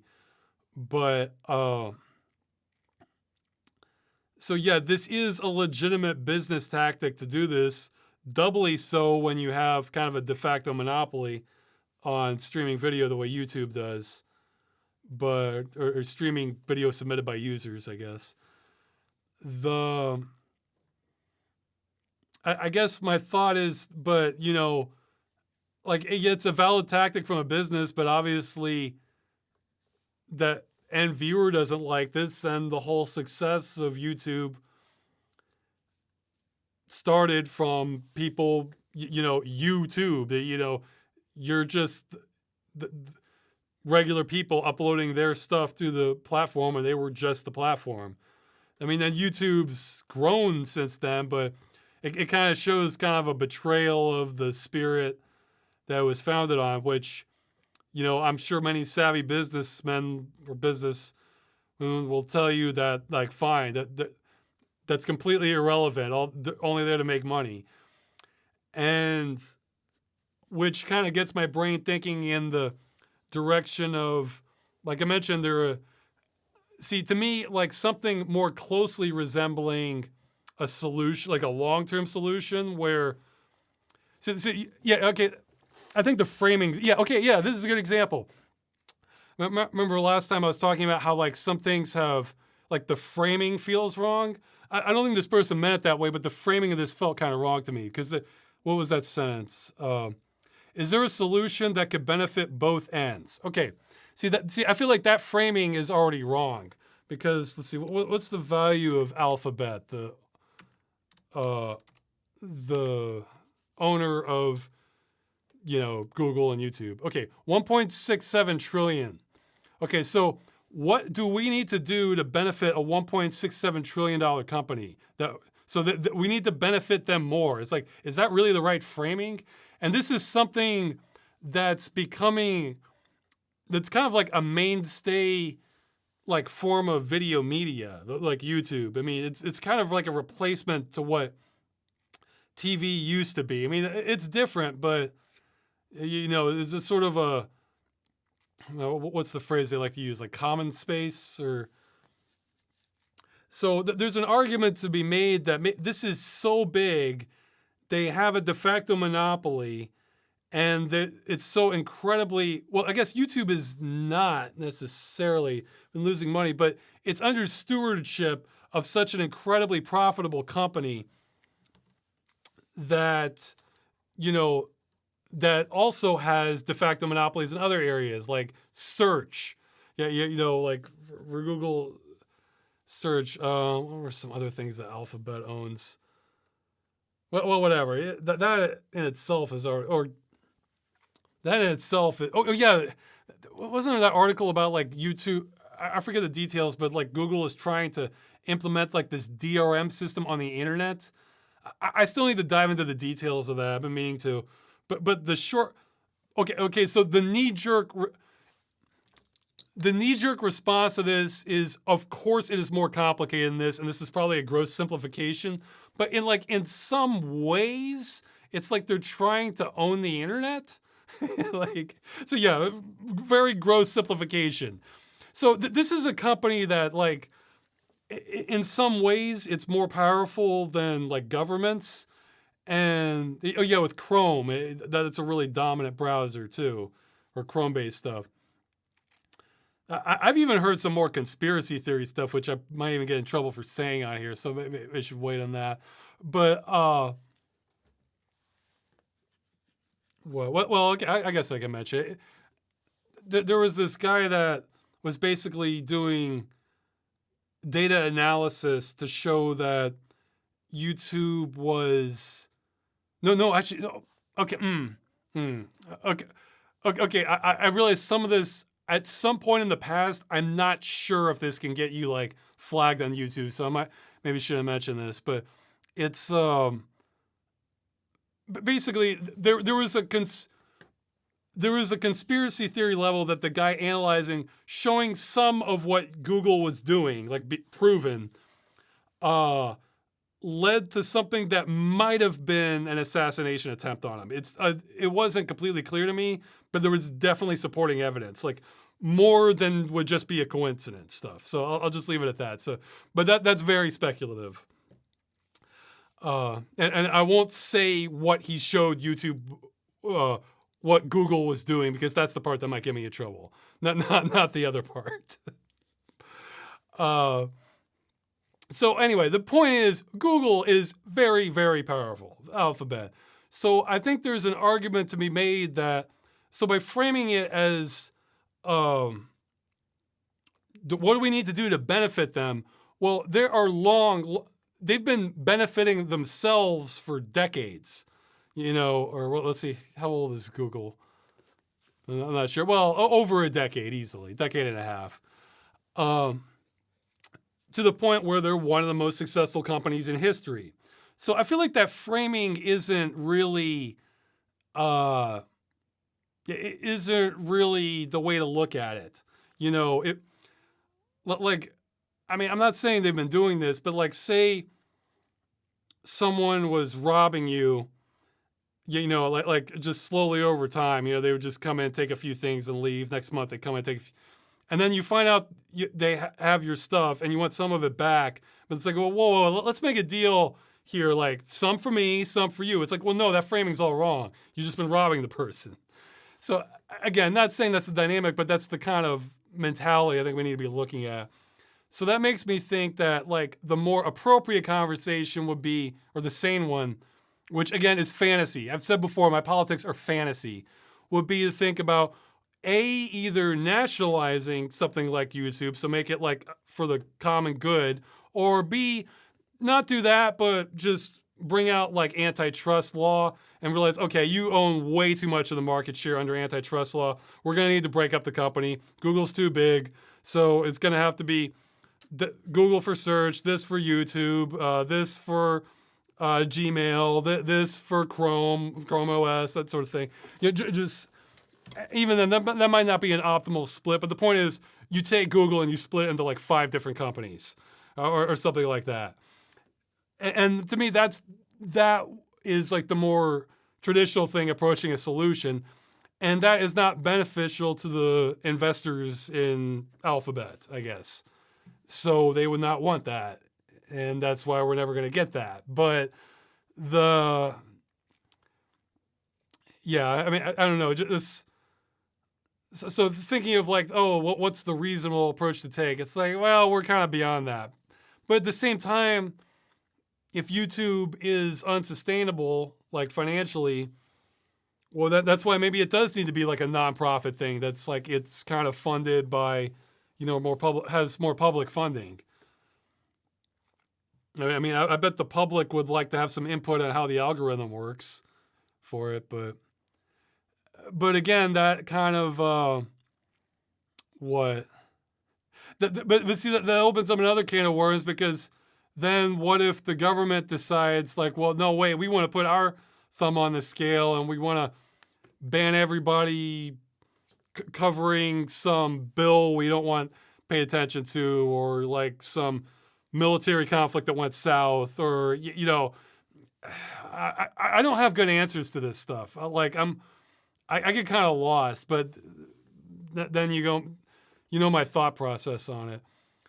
I mean, obviously nobody wants to be watching ads and having a shakedown on YouTube. I mean, I don't want that for the viewers. But if we're just going by, you know, normal business dynamics, which is to maximize profit, this is that they could do even worse, you know? So it's like, I don't know. I don't like it. I don't think it's good, and I don't know what to do besides a more radical approach to things. So, yeah, see, somebody has a good quote. The governments are representative companies. Yeah, I think that is quite true in many cases now. So it's yeah. What's the best dystopia can do, I guess. So you tell me. I don't know. What's an episode you're looking forward to making for Freeman's Mind and Game Dungeon? For Freeman's Mind, I don't know. In fact, I'm kind of don't know how I want to handle the beginning of the cart, the go-kart part. Like I have sort of an idea, but maybe I can pull it off with mods, because my memory of what I did either doesn't seem possible, or maybe I just got really... Okay, well, yeah, I don't want to spoil things, but I kind of want to reflect what I did the first time I played Half-Life 2, and it's not the conventional way. And now I'm wondering if I imagined it. Or... I don't think I did, though. I really don't think I did, so... Yeah, I'll have to think about it. But oh yeah, for Game Dungeon, this next episode I think is going to be a good one. I think this one's definitely going to be above average. There's going to be a lot of food for thought in the next one, Game Dungeon. Like this this is a great game to like get to get like a lot of trains of thought going on. So, have you ever considered doing game dungeon videos on fighting games? There's a few obscure ones like Terradrome that could be up your style. Maybe. I mean, I just would have to think about the main. Oh yeah, actually, I did have an idea for one. Maybe I'll do that one later on. Probably be a shorter one, but I guess my main hang up is I need to think of what I'm going to say in it, because fighting game, as far as what happens, it's pretty straightforward. You know, match, they fight, you go on the next round, that sort of thing. But the question is like what sort of thoughts does that spark in me? And some games can kind of give that, others don't. So I don't know. I'd have to think about it, but yeah, no, it's an option. I just would need the right game. How much time do you spend outside your apartment in Poland besides shopping for groceries? I know you work out, but I picture you doing it inside. I do like upper body stuff inside. I have a pull-up bar and do push-ups and like crunches and stuff. But I go outside every day for exercise. I'm near a forest, so I'm going outside in the forest every day, either hiking or running usually. So that's a perk for me. The past few apartments, that wasn't an option, so I'm glad it is now. Full House tournament fighter. I'm wondering if they mean like the poker Full House or like the show Full House tournament fighter. Let's see. When Gordon is doing his underwater mumbling, is he supposed to be mumbling actual words, or do you just make random noises? It's been a mix of both. They're usually words, though. But yeah, I've had both. So, and sometimes they're not exactly words, but they're sort of like emotional statements. You know, like if somebody goes ah, you know, that's not really a word, but you know, you're getting emotional feedback from that. Oh yeah, this one. They're saying, what are your top 5 movies of all time?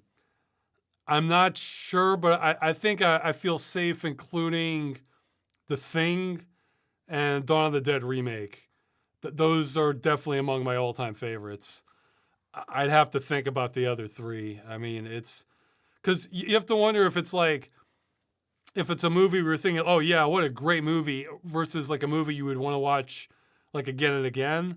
So sometimes those aren't quite the same.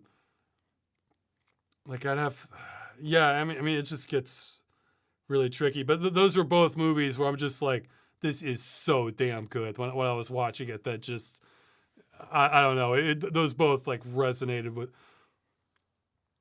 me a lot. No, I guess I can think of. Well, Return of the Living Dead is really, really good too. That movie is pretty amazing. I mean, for my taste. Yeah, I mean, it's like goofy, but it's like just the right amount of goofy. You know,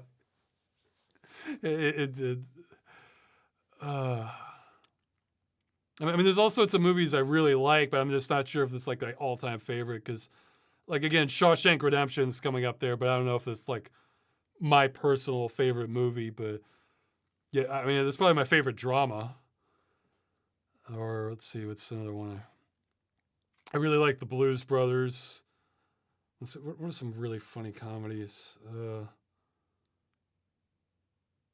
Yeah, I mean, again, I don't know if it's like my all-time favorite, but I enjoyed Superbad a lot. That one was really funny. Clerks and Mallrats, those are really fun ones.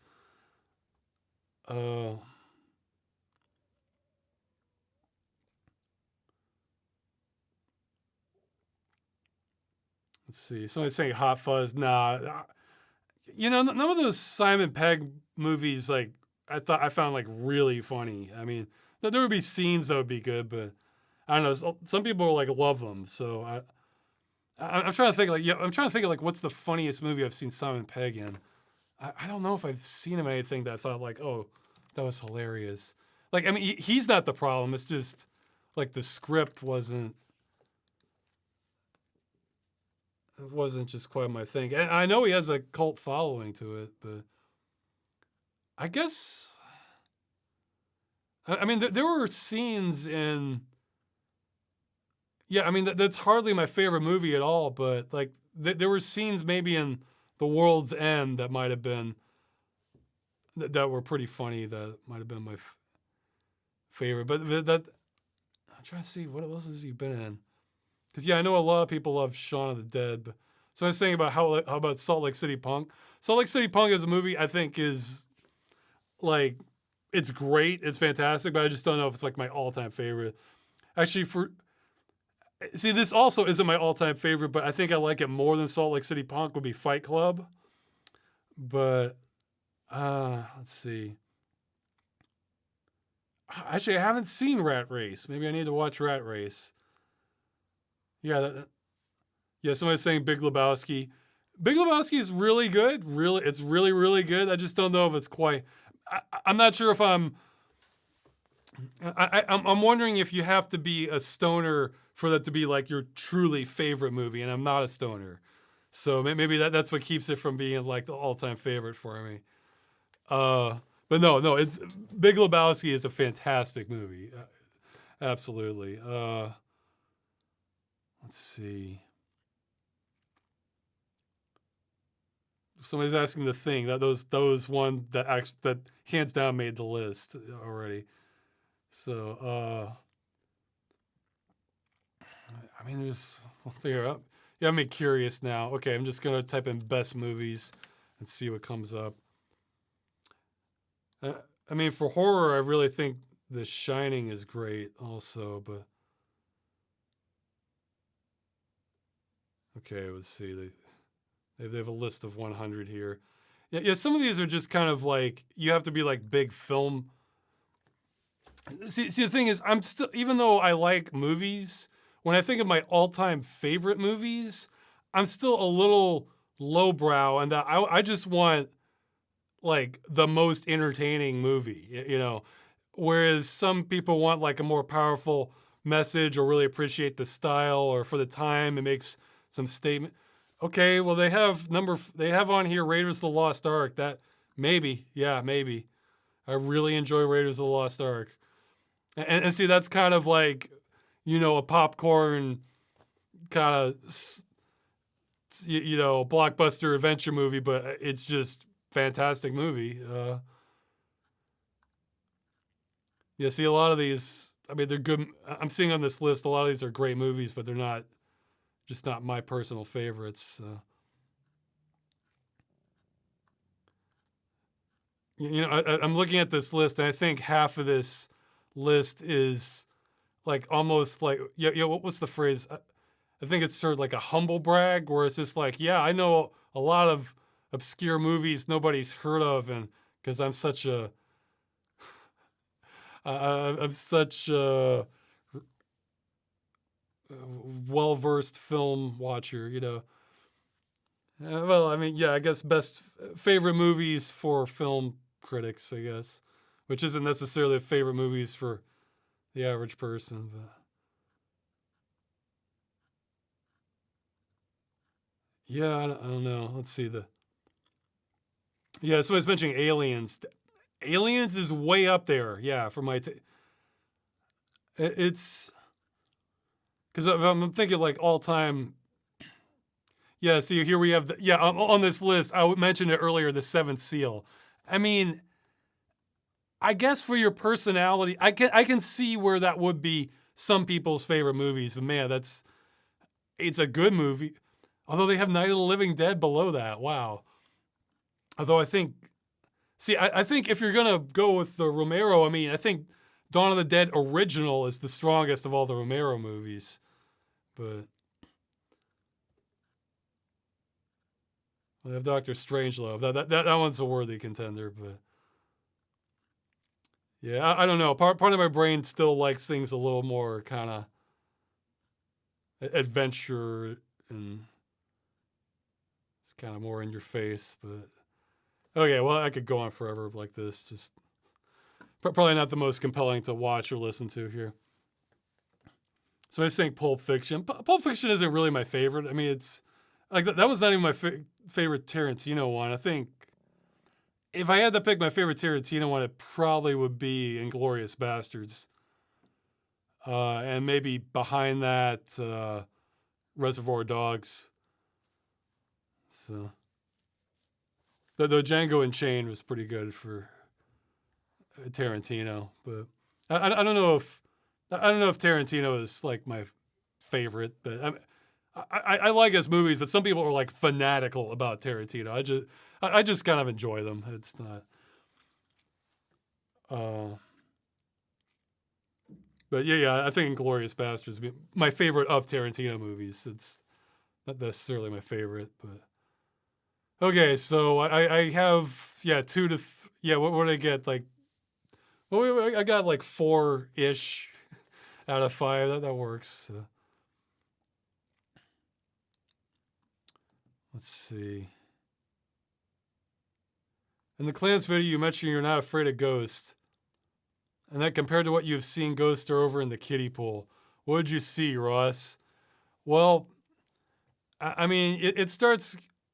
Well, for starters, if you're, like, distorting the reality you're in... Well, yeah, I mean, that's...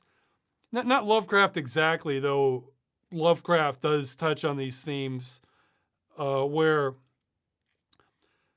the stuff that can kind of get... Well, I mean, there's two things. There's like one just really good presentation of like a smaller scale threat that, you know, can kind of work in your mind. Like I'm a huge fan, like Hitchcock did this a lot, of like threats in the background. You know, so like, you know, if you see my face on here, like if you saw someone like the killer like coming in through the door behind me quietly while I continue talking, that sort of thing, and I'm oblivious to it, like that can be kind of, that can be, I love that sort of thing.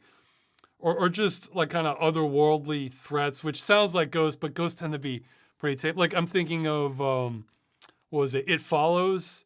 That felt kind of like an otherworldly threat where that's not a ghost, that's something else, like maybe a demon, but even then it's not like your typical demon. This is like, it's operating on kind of its own reality wavelength. And like, I feel like stuff that kind of breaks down what we take for granted with reality, that can get more terrifying. Like, and yes, that sounds like Ghost, and it can be Ghost, but it's usually not. Usually Ghost, all it is, it's like there's the spirit world and we're going to knock things over in the house and give you bad dreams and visions and stuff. And like, that's, I've seen a lot. It takes a lot for that to impress me, I guess. I've seen too much of it, or that doesn't get my, it just doesn't seem like as much of a threat to me. Or there's too much teasing with the threat, I guess. Whereas, you know, but yeah, ghosts. I have seen some. Well, I mentioned The Shining. The Shining is just more of an example of like, well, yeah, the reality's kind of breaking down a bit in The Shining, where you're not sure what's real or not, and also the presentation is just first rate in The Shining. So that's what kind of makes it work as a ghost story. But wonder what you think of the Mandela catalog. I don't know what is that thing where things you remembered them a different way, but they're not actually like that? Oh no, it's the name of like a horror series. Okay, I'm not familiar with it. I guess I can look it up.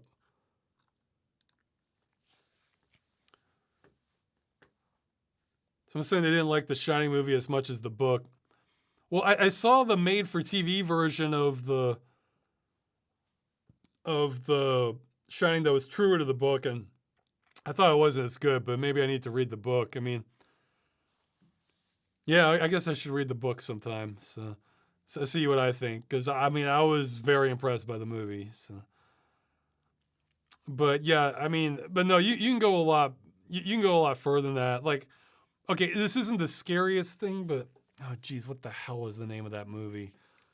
It was about this couple looking for a house, and then they get kind of stranded in the house, and then realities. I don't want to give too much away about it. Let's see, was it called Liminal or maybe not? I want to say Ethan Hawke might. No, I don't think it was Ethan Hawke. Let's see, was it? So am I saying Oculus? I don't think so. But yeah, it starts off. It's a couple. No, it's not Oculus. It's a couple meeting with like a real estate agent who's acting kind of weird. Has a real Twilight Zone feel to it. And they go and check out this house. Yeah, Vivarium. Thank you. The check on it. Yeah, that one kind of has what I mean for we're kind of bending reality, so you're not sure what you really don't know what to expect anymore, and like what's real or that sort of thing. So, and I'd say not what's real. The movies where like somebody's like in an insane asylum and they're not sure what's real or not, that's hard to pull off well. Like I liked how Phantasmagoria 2 did it. That one I felt, but there's others that kind of give you more of a tease where it's like, maybe it's just a dream, maybe it's not. But if it's one where it's pretty clear our reality is not what we think it is, but we have no idea what the new thing is, that can be really good. I like that a lot more. And of course, if there's just vicious monsters presented the right well, that's always a winner too for things. You can't ignore the monsters as easily as ghosts. Have you found a... Oh, somebody's asking if... Oh, okay, I didn't even see this one. Oh, wow, I skipped a lot of questions. Okay. What's so bad about Windows updates exactly? Or do they mess with you for you to go through a bunch of hoops to disable them? You never know. That's the whole point. I want to say like every other month, I read about this update that causes like significant problems, like with blue screening, or there was one that screwed up VSync or old game compatibility, or you never know. See, that's the whole point. Like okay, this last video, some help I thought I was going to get kind of fell through on Caboose 22, so I was kind of working a lot longer than I want. I was really trying to get out by Friday. I ended up getting out like on Tuesday on Halloween. But like, let's say during that time period, there was a Windows update. Let's say while I was sleeping, so it didn't even interrupt me. I wake up, and now it's broken something in like how it renders the videos. It's like, okay, best case scenario, I can undo that update and revert to the old version that works. So the best case scenario, that's time out of my day I didn't have, and that's just gonna create way more stress for me, knowing that like I'm the sort of person when I really need to get something done, things that delay me drive me insane. Like my wife can attest to this. Like I'm very bad at like standing around waiting when I know I need to be doing something, even if I know I can't do it yet, if I know it's something I really need to be do, it's like I can't let go. So what? So see, I glanced at the chat. Someone's asking if I'm using that Rainmeter program. Yes, but only for labels. So yeah, okay, so that's the best case scenario. Worst case, I try to undo that, and now the undo screws up, and maybe it's kind of bricked Windows. I need to do a full system restore and hope that, but okay, let's say I do that full system restore, or repair, install, or whatever, and then the default Windows settings screwed up that old game I was recording, so now I have to go and like retrace my steps, not just the steps I did recently to make the game working, but maybe some steps I did 2 years ago that helped game compatibility or the recording or something else. And so to have that kind of pressure in the middle of a project, like, oh my God, like that would just be a nightmare. I mean, I do keep kind of full system images kind of periodically, but like, let's say if I don't have updates, let's say if updates are on and I can't block this, I could restore the image, and as soon as I connect to the internet, then it's downloading the new update again, and I can't stop it. Like, and then let's say they don't fix this issue for months, or let's say it's like a permanent one. So, you know, if every single Windows update like was just a masterpiece of code and it was always like a pure net positive, then I would be much less wary about it. But they've proven time and time again that's not what happens. I mean, let's remember, they fired their quality assurance department and replaced them with AI. So that's who has the final look at the code. So it's, meanwhile, if like the computer if I don't update, the computer keeps working the way it has, great. I mean, in the very rare scenario where my system got compromised during that time, then because I don't rely on updates so much, I could just restore the image, and so it just completely wipes the virus, and then bring it back up, leave the computer unplugged, and then just finish the work so I don't have to. And because I'm not relying on updates and have quite a bit offline resilience, I could probably finish the whole video and then just maybe, if I really thought there was just like a imminent threat to Windows as soon as I upload, I could just fire up like a Linux install or something for the few things where I have to go online for, and then finish it that way in emergency. And that would only be like a minimum of time down. So it's just too much of a liability the way they do it.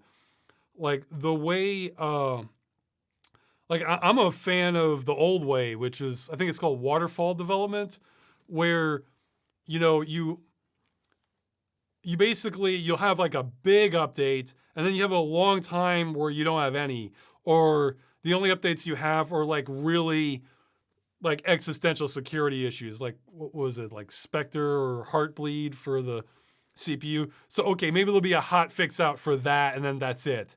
And then when you get new features and things that could potentially break things, that comes a year or two later. So you can kind of take it at your own pace to whether it's worth upgrading or not, that sort of thing, or prepare for it. So let's see. So yeah, I mean, if that doesn't affect you, great. For some things I'm not that picky about at all, but if I'm like doing, I mean, it's a little more complicated because by not getting all the updates, though that is a higher security risk, but you have to weigh the odds of your system being compromised against the almost certainty of having an update disrupt your system at a time you really don't want that. So it just kind of depends on your usage. But yeah, I'm going to mention this in a future video too, where it's more relevant. But yeah, that's just the thought of like the computer updating and breaking things, because, a remote server in Microsoft said to. That's just like unthinkable to me for my workflow. Okay, if I actually was hacked during that time, okay, that's at least a legitimate excuse. Or the hardware failed, fine. Or I did something really stupid. Oh, true story. That Halloween video almost didn't happen on Halloween, and I didn't even realize it till the next day. Okay, and I learned something. I did not know this. Maybe I wouldn't be surprised if some computer tech people didn't know this either, but I imagine some of you did. Okay, I was basically finishing up the video. The edit was done, and I needed to do a render, and I don't really like Premiere's compression option, so I usually render it lossless and then use Handbrake with custom settings to compress it into X264 before I upload. So that takes a lot of space when I do that. And I had some space this time, but I wasn't sure if I had enough. And it usually goes faster if I can like render it to an SSD instead of a hard drive. Or sometimes maybe it doesn't make that much of a difference.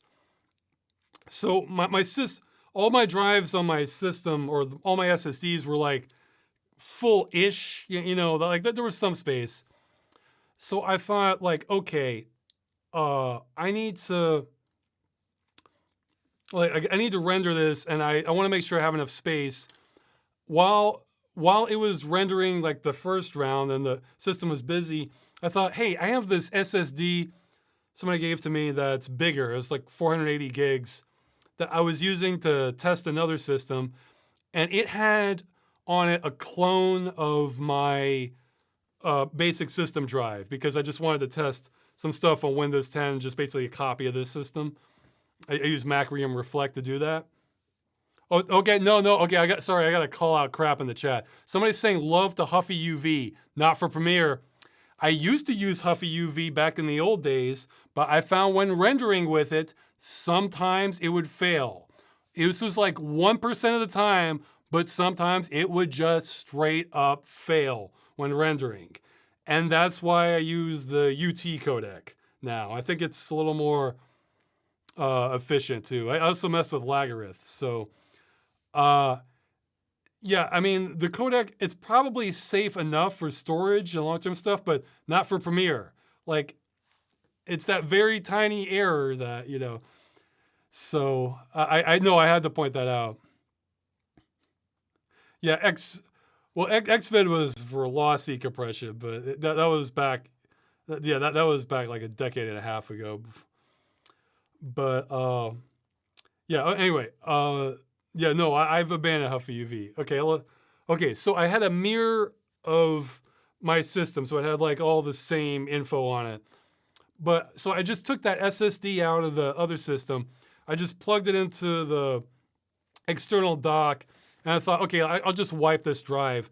And I tried to delete it, but because it was Windows 10, it had all these extra partitions, like Disk Manager wasn't working on it. So I was thinking, damn it. Okay, it's being really fussy about wiping the drive. And I don't know software off the top of my head to like fully wipe a drive when, I mean, I'm sure there's like 100 utilities for it, but I didn't know any off the top of my head to fully wipe a drive when Disk Manager is refusing to. But I had some notes, so I pulled up like the command line, and what was it? Shoot, I'll just pull it up now. It was like that part, I think it was like fdisk, or here, I'll just look it up now. Yeah, fdisk. So, no, disk part, excuse me. I typed in disk part, where you list the partitions, and then if you do delete partition override, and it's a different size than my system drive. So I was like, it was the only drive of that size on there. So I was 100% certain this was the correct drive I was selecting. And I went and tried to delete it, and I was able to delete some of the partitions, but there was one it still wouldn't delete. I was like, good God, all right, I'll just have to deal with this later. What? I'll just roll the dice. I think I have enough space for how big this video is going to be on my other SSD inside in the internal one. I rendered it. It worked out okay. There was space, so it was fine. I finished, compressing it, typed up all the info, made the thumbnail, got it online, done. And I left. The next day, my computer was on like the rest of the evening, and then I turned it off when I went to bed. The next day, I boot up. I can't even get into Windows. Like I'm getting a blue screen error. I'm thinking, oh, wow, this is good timing. And I figured out what must have happened. When I told it to delete that partition on that external SSD, so this is like plugged in, Windows 10, for whatever reason, maybe because it had like the same, even though it's an external drive and I wasn't friggin' booting from it, because it had probably some identical info to my own like system drive, it must have just interpreted that to delete like the bootloader on my actual system drive, except that didn't go into effect until I rebooted. So if I had rebooted during that time, like the video might not have made it out for Halloween. And I had no idea. So, but I was able to kind of boot into this portable version of Windows on a USB, and then like was able to kind of repair the boot sector and got it back up. And if that hadn't worked, I still had a disk image that like a month old, or I've changed some stuff since then, but it wouldn't have been the end of the world. But man, that's someone's asking, anyone ever mistake me for a hippie? Well, of course, long hair, but yeah, that was a learning experience. If you have cloned a drive, do not wipe that drive on the same system you cloned it from, or the same OS, now I know not to do that. So that's an example of a problem where if that happens, that is all on me. That is my fault. I'm not blaming, updates for anything like that. Like that's an acceptable problem because that is entirely my fault, that I did that. Though it would have been nice to know that. Somebody's saying my video looks slightly off from my audio. I don't know if that's Twitch or if it's Windows madness. If it is, if that's really happening, then I'll try and fix it in editing before I put it up on YouTube. So if it's just Twitch, then I don't have any control over that. So let's see.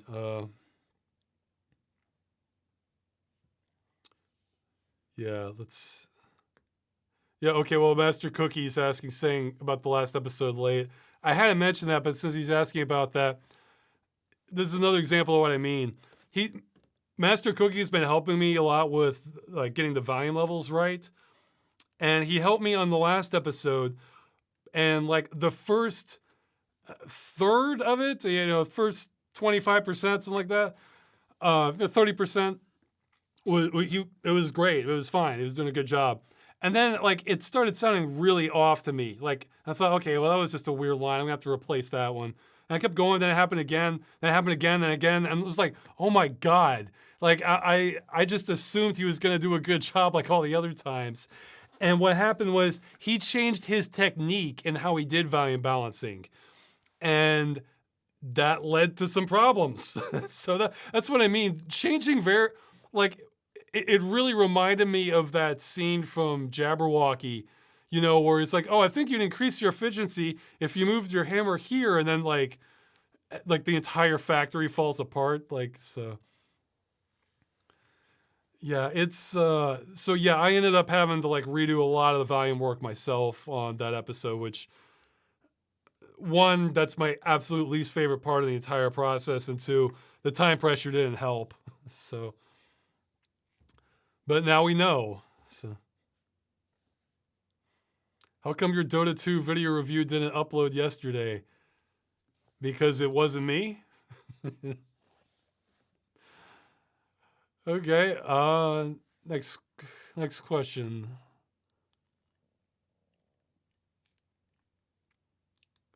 Ross, did your parents ever tell you what other names they were thinking of giving you before deciding on Ross? Maybe, but I don't remember if they did. Favorite and least favorite Freeman's Mind video you've made? I mean, I don't know. I mean,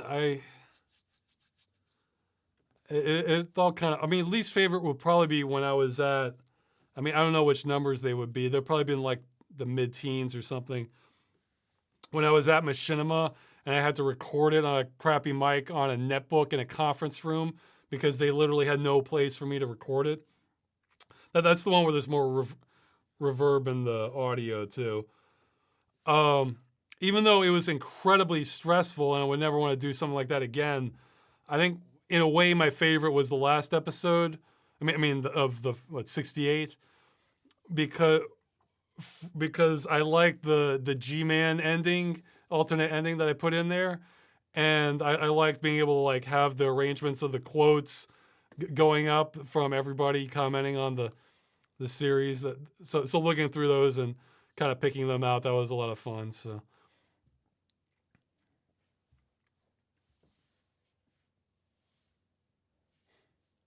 Scott notoriously only plays competitive multiplayer games with no narrative focus. Not necessarily. It's just I just have to like the gameplay. I mean, I think narrative focus on multiplayer. I think it's usually not the best mix because, well, I guess it depends on the pacing of the game. Like if it's like a slower paced game, I think that would work. If it's like really fast, it's like, well, I don't know. Let's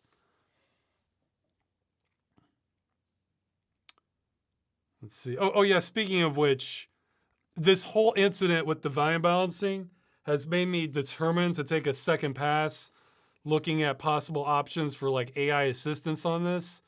If anybody knows any software like that, then that actually is good, feel free to give me a heads up. rosswscott@gmail.com. You can email me. So I was saying, what about the Secret World? Well, Secret World isn't that competitive. I mean, you might have like a competitive mode, but yeah, it's. They're saying they're just joking. All right. See, you never know online,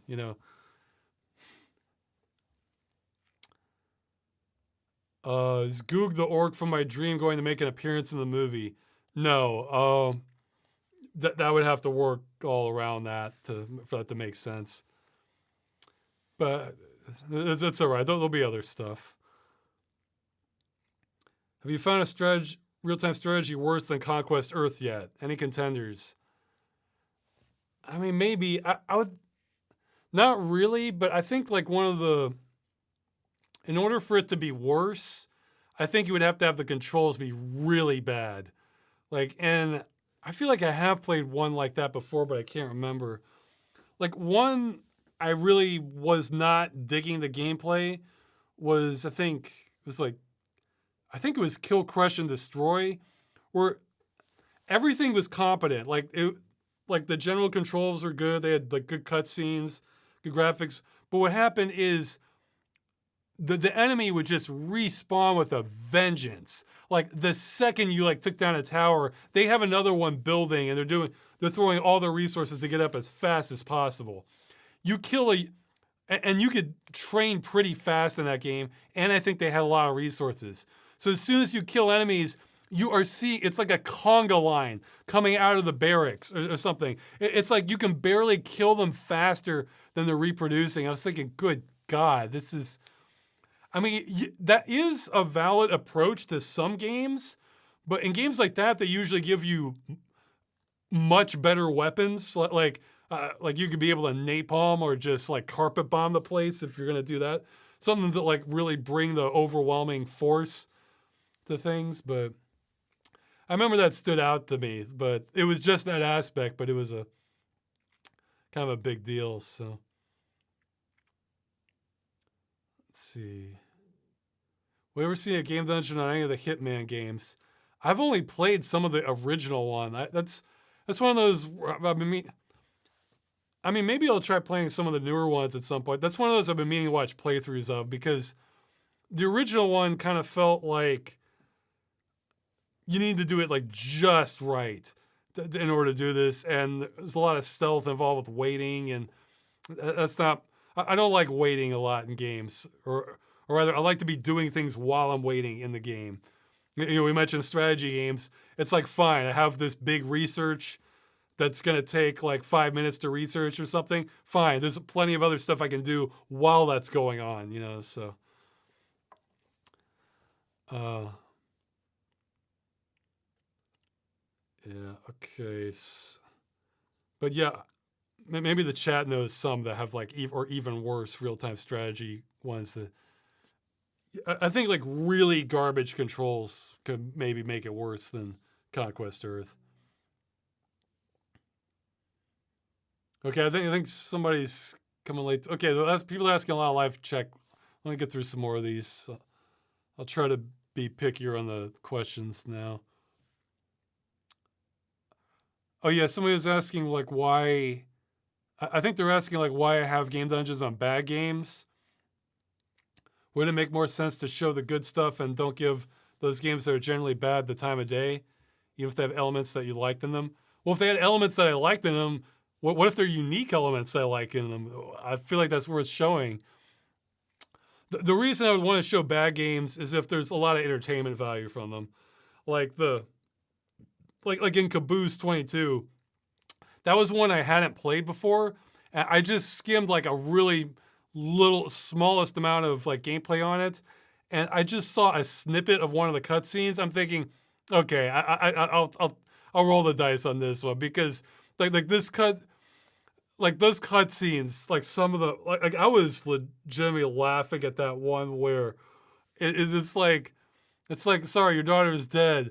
I know. What do you mean you know? And then they're like, and then it's like you can't even tell what's happening, but he like pulls a knife on him, he shoots him immediately. It's like, why'd you make me do this? Like it's just, it's like an accidental comedy for a lot of things. Also, it could almost for some games that are bad, it could almost be a spectacle sometimes how bad it is.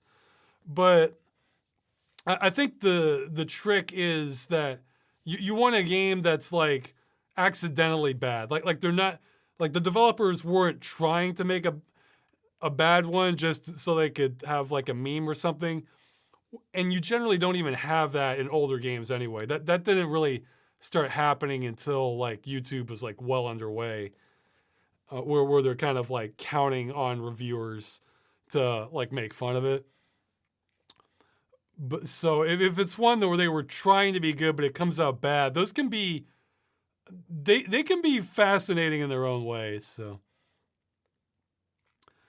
and also I think like like in showing the footage, just seeing the teleporting enemies, like it's just like what and then they had the what I call the tinnitus monsters. I mean, and apologies if I included too much pitch frequency before I muted it. I turned the volume down on it at least, but yeah, I mean it can. I mean they can be oddities, but and the thing is, I'm all for covering a good game, but I just don't want it to be a repeat of like what 10 other people could be making a video on, and me saying all the same stuff. So it would have to be something where my mind's just going very different places on it for me to cover like a well-known good game. But I'm not against it. So I just it would have to. I would need the right inspiration. I may have that for a couple games. I'll see. Like for a couple mainstream good ones, but like I'm even more aware of that now. So, oh yeah, and to loop back to a previous video chat where I said I think I better understand what I should be doing with Game Dungeon. That isn't quite what happened with Caboose 22. That was one where I felt like there was enough spectacle in that game to kind of carry it on its own. I was kind of surprised that one didn't have wasn't more well known. I mean, not because it's a great game, but because usually Resident Evil clones get like a certain level of attention. That one barely got any. So I guess there's kind of good reasons for that, though. Any progress in regards to perfecting your Windows GUI? Not lately. I just haven't had time to throw at it. I've been working at the side videos and the next Game Dungeon. But no, that's definitely on the to-do list. I haven't gotten any help for new assistance on Window Blind, so I'm probably gonna have to do it myself. So that's gonna set it back. Yeah, this is why honestly, sometimes when you guys ask me if I could clone myself questions, it's like part of me is fantasizing about that, because then Clone Ross could go work on the GUI stuff while I work on the next Game Dungeon, or that Clone Ross works on the side video while I do Game Dungeon, or vice versa, that sort of things. That would be so much nicer. And then we both have more free time. This has been asked before. Do you have an opinion on VTubers? No, I don't. I think I didn't even know what they were until this year, and even then, I haven't seen any really. So it's like a Venn diagram where like VTubers are in like a separate circle of all the stuff I'm into or do. So there's like no overlap. No. The only overlap No, there's no direct overlap, but the overlap would be a circle between people who watch my videos versus people who watch VTubers. So there would be some overlap between that audience, but you know.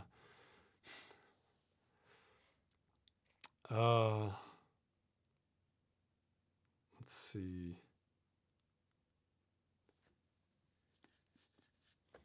Would you do an interview video like you've done about AI and art, but with Moonross? I don't know. I think that might get to be kind of like a one-trick horse, but and that took some effort to do that too. I mean, not that the other videos don't take effort at all, but that takes more live performance effort, different kind of effort.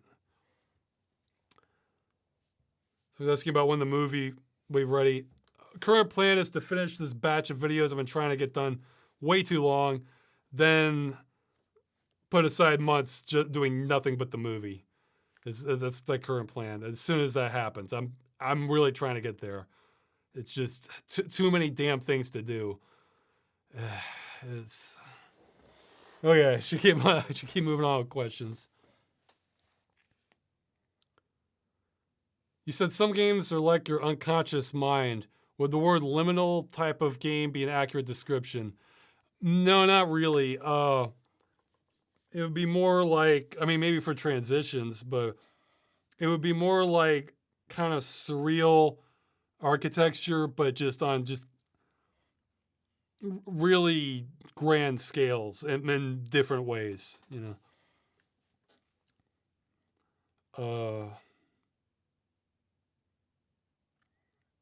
Yeah, somebody has this incorrect.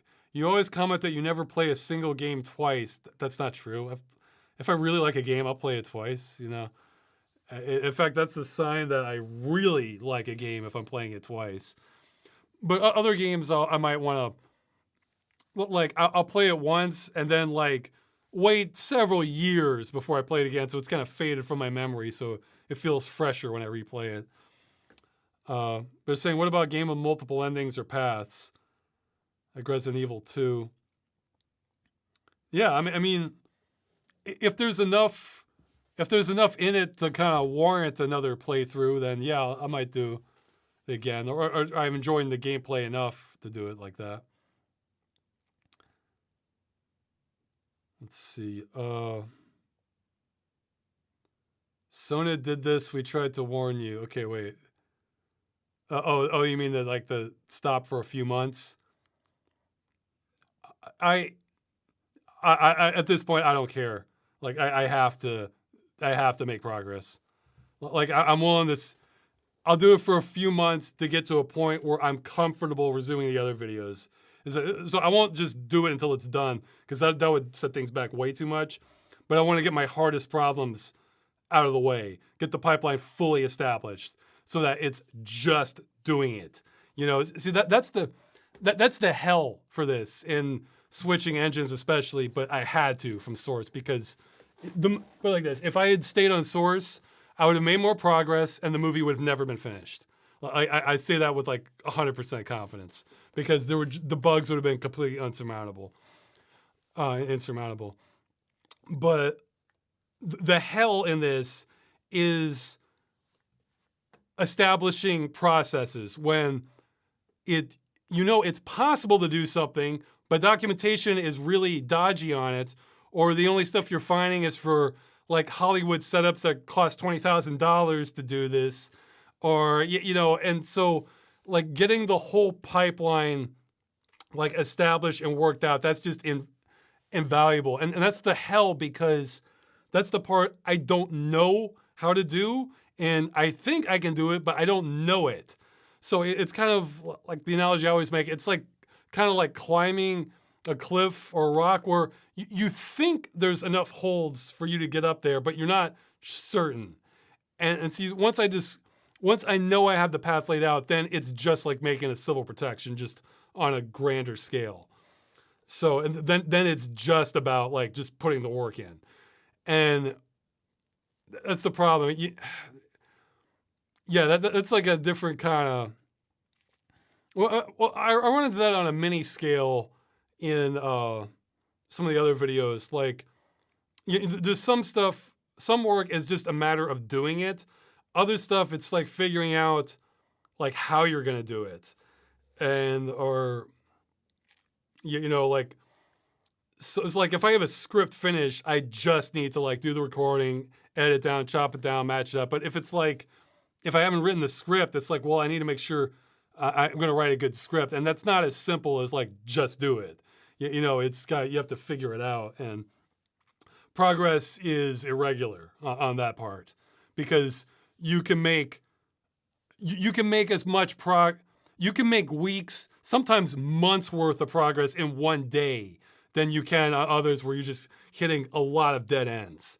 And see, that's the really frustrating part, and it's hard to gauge that sort of thing. So it's, whereas if it's just work, that's a much more steady process where you just need to do it. So it's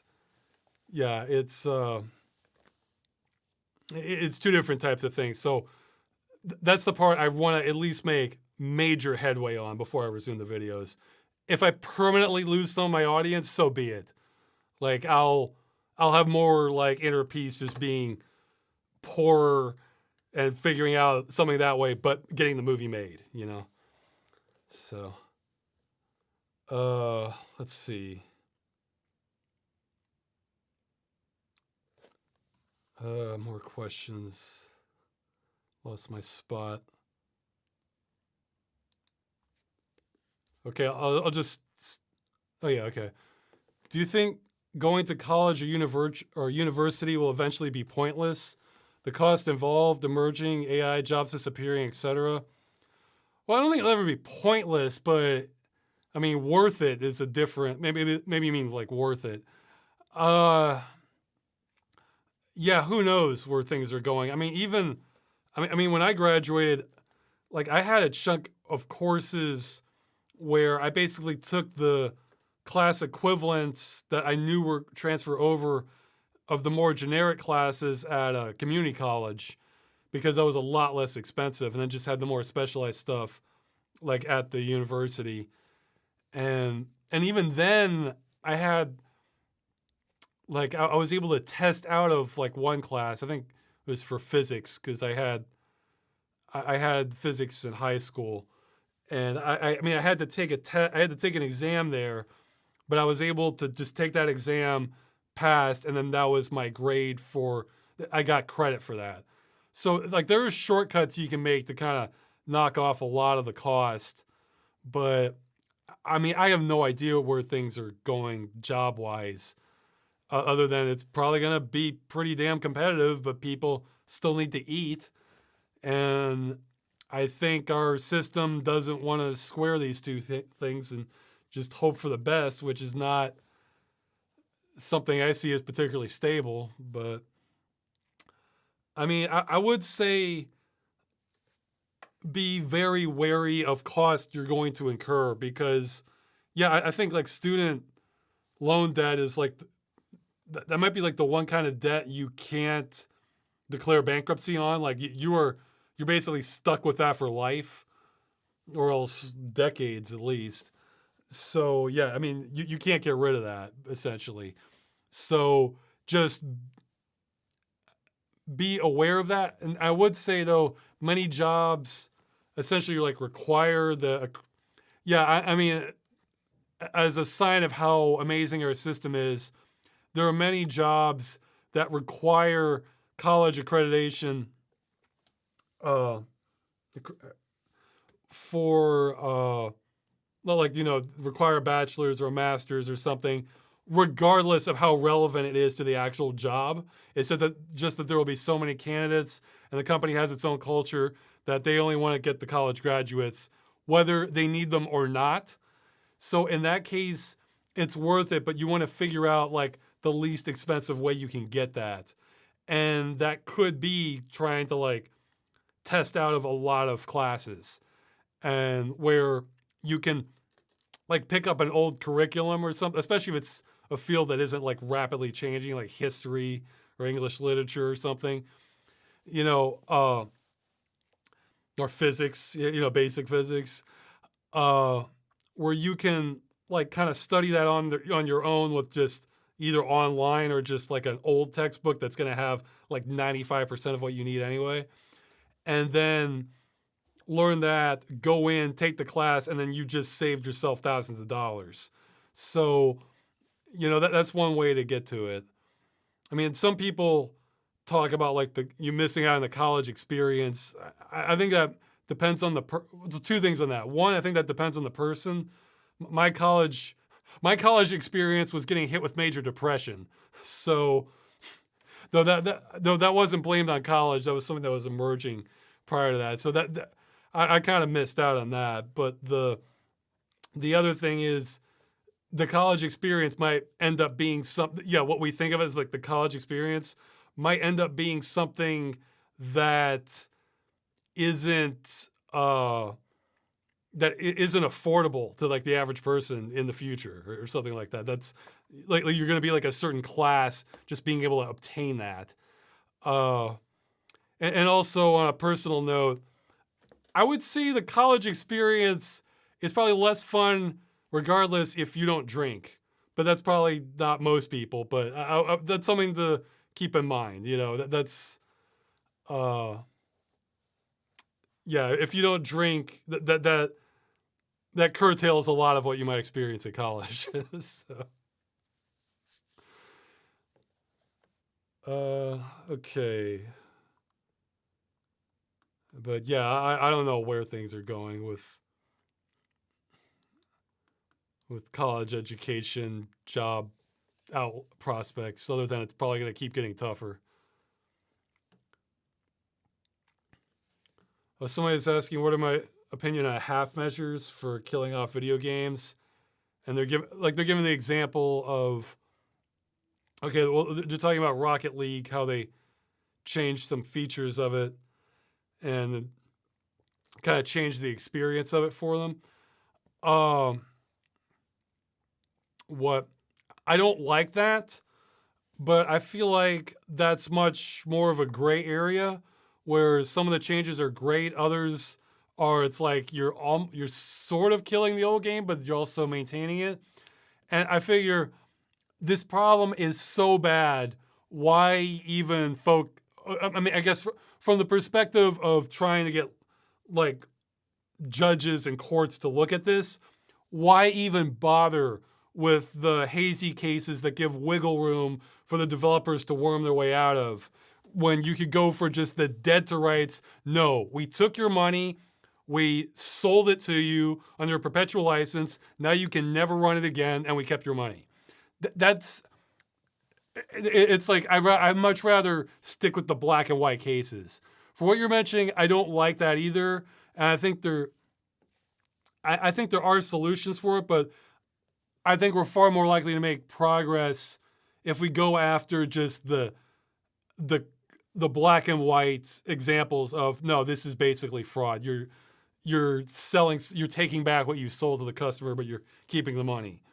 So, and then if success is made on that, that opens the door for for further scrutiny on the cases like you're talking about, where it's like, or yeah, like with a lot of MMOs do that sort of thing where it's like the update. It's like they liked the game before, but with this update they hate it now. That's a much hazier thing, and much more subjective too. So, no, I mean I'm all for letting the player base run any damn version they want, but it's harder to make that legal argument versus no one can play the game you sold. So, yeah, eyes on the prize, I guess. And then if we win that, it makes it a hell of a lot easier to get what you're asking about, or increases odds anyway. Okay, this has been asked before. They're asking if I ever got a 100K subscriber silver play button. No, I never did. But we established in a previous chat that it's just like plated silver, or it's only like a little bit of silver. Maybe it doesn't have silver in it. So it's not just like a solid block of silver. Because if that was the case, I would try a lot harder to get mine. But since it's not, I don't care. I mean, it's fine. Yeah, Google doesn't care and I don't care, so that works out. Uh, okay, I'm gonna skip some more questions. Let's see.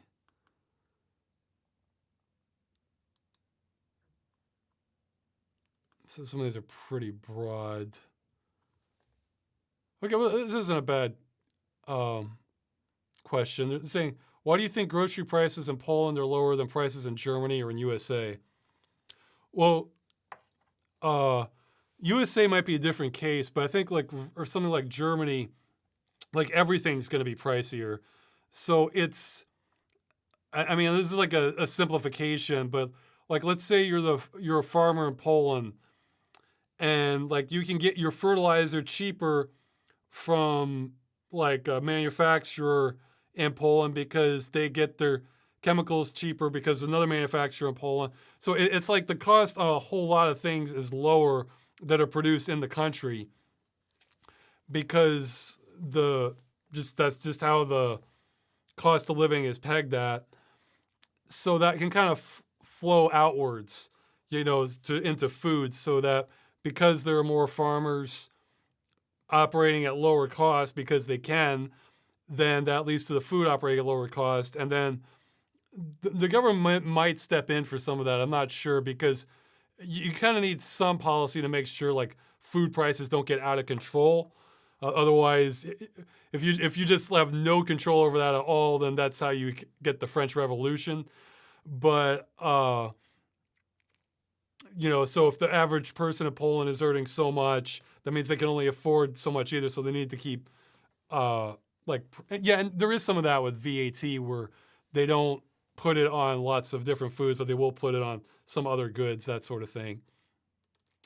So that's probably why it's cheaper in Poland. But then again, other things aren't. Like some things are more expensive. Like, for example, computer parts. That like compared to USA, I'd say they're about a third pricier.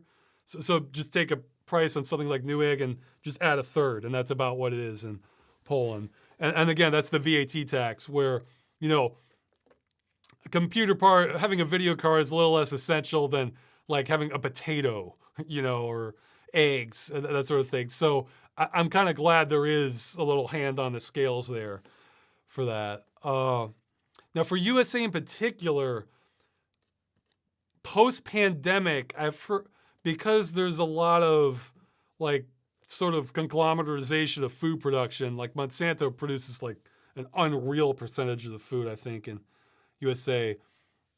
That combined with like when we were having inflation, my understanding is companies saw the inflation as sort of like a smokescreen to like raise prices because it's like, yeah, we're going to raise prices some to meet inflation, just to keep our margins. But hey, what if we raise them even more because then inflation's happening already.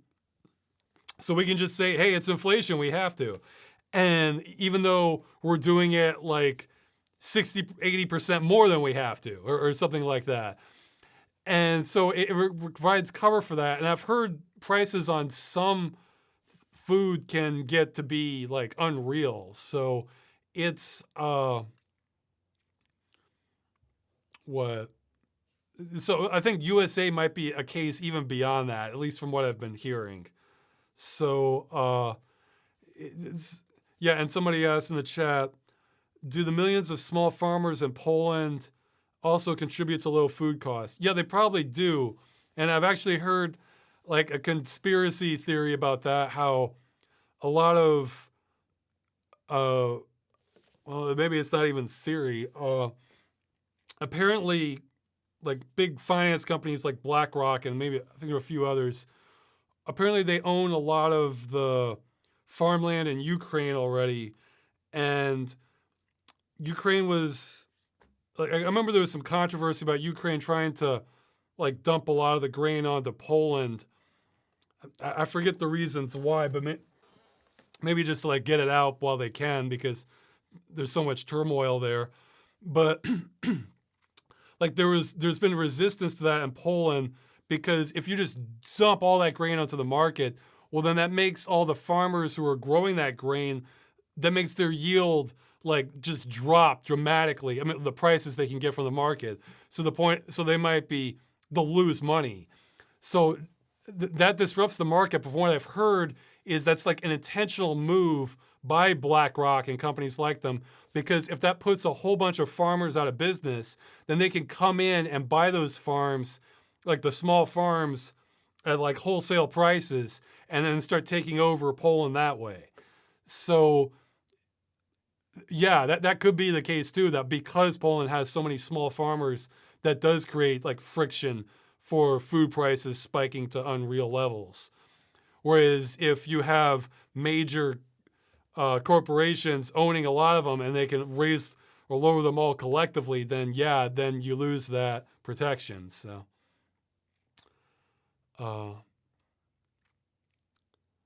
let's see. Okay, so I've lost my train of thought here, or lost the place I was reading. Oh yeah, so he's saying, how do I become as badass in as little time as possible? And they're asking, do I dual wield pistols? Well, the answer to the second question first, no, you don't dual wield pistols. In fact, if there are any gun enthusiasts, is there any scenario at all where dual wielding pistols like makes sense? Like that's the best option? Like in any real scenario, like at all? Like because I can understand carrying two pistols, like, you know, you're firing and then you're in such a frank situation, you just drop the gun, take out the second one so you don't have to reload. That makes sense. But like your accuracy would drop so much. Like not just from, even if you're ambidextrous, because the recoil from that would also, yeah, even if you're just master ambidextrous, I just can't see a scenario where that would like make sense. Someone's saying firing both at once is pretty stable and doable. Okay, no, I'm not saying you can't do it. I'm saying what scenario would that make sense compared to just rapid fire having a single pistol? That's what I'm saying. No, I mean, obviously it's possible. I'm just saying, like, I don't, yeah, I don't know. Like, I mean, yeah, so, well, okay, okay, so that's the best explanation I've heard of. Sometimes you need to celebrate Yosemite Sam style. So yeah, if you're reunion, everybody's cheering, you're firing pistols into the air, yeah, then sure, dual wield, you know, but, okay, somebody's saying greater suppressing fire. Okay, maybe. Yeah, but I don't know. I mean, yeah, it would have to be greater suppressing fire, and that difference is still better than firing two pistols consecutively. You know, so you fire the first pistol, like pop, pop, pop, pop, and then immediately drop it, take the second pistol, pop, pop, pop, pop. So that would be slower, but I would think that would give you enough suppressing fire. But yeah, okay, so that's like the one scenario I can think of where, where having double in half the time, that gives you the better suppressing effect that you want. So yeah, so yes, I would not go for dual pistol wielding. I would say if you want to become as badass as fast as possible, pick a very effective martial arts that is not difficult to learn quickly, and do like lots of like strength and endurance training. You know, you can do that in a relatively short amount of time. You know, I'm not sure what martial art would make the most sense. I would pick one that doesn't have like a lot of rules and is all about like self-defense or offense, or just what is most effective. You know, because like if you don't want something like karate where you need, you need a certain level of mastery before you ever even pick up a weapon, or a lot of martial, you have to go on stage. No, you want just stuff that's not afraid to play dirty, or just is all about taking down people as fast as possible, that sort of thing. I'm sure there's multiple options. I'm not an expert. Yeah, see the chat's mentioning some stuff like jujitsu and aikido. Maybe I don't even know. So uh, it's yeah. So I if you can get to the confidence where I bet you could kind of crash course that to the point where you could take down like 98% of people like it's nothing, and the only people that you can't are people who are also very well trained in self-defense and martial arts. So yeah. I mean, I think if you can do that combined with, a lot of strength and endurance training, then yeah, I think you can be ready to be badass if the need arises. You know.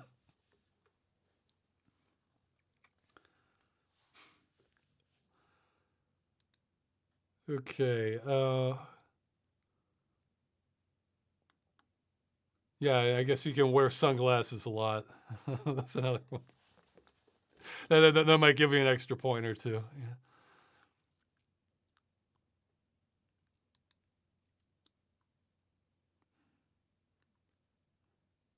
I guess maybe a neck tattoo that might make you more badass. Also, I'm trying to think if it's like kind of intimidating. I wouldn't get like I showed in the episode. I wouldn't get the Sonic the Hedgehog neck tattoo for badass. Like it's not that you can't be badass, but that's not going to give you more points like to the average person. So.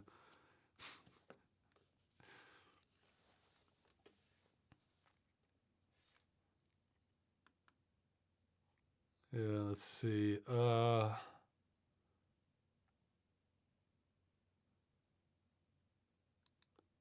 Lost my place again.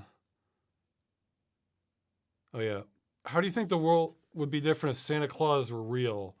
Assuming the elves can make the stuff without using up any resources, how would it affect the economy, resource management, and everything? It's hard to say, though. I feel certain there would be special forces dispatched to try to take over Santa and then either have him work for us or just eliminate him. And there was a movie that kind of dealt with that a little bit. I forget the name of it, but Mel Gibson played Santa in that. I'm sure somebody will know the title in the chat, but it wasn't exactly like that, but he had like an understanding with the government. So, let's see. Because it might not disrupt things as much as you think, because it would only be one day a year, and it would be for relatively minor boosts. But it would obviously raise the issue of, well, can't Santa do more? Can't we have technology like how's this do more? But I think governments or powerful figures could probably collectively suppress that to the point where it would just be complaints but no action. So, okay, the chat's saying Fat Man was the name of the movie I'm thinking of. Yeah, that sounds right. Do you think you get along best with a cat, dog, snake, hamster, or some other pet? What is your spirit animal?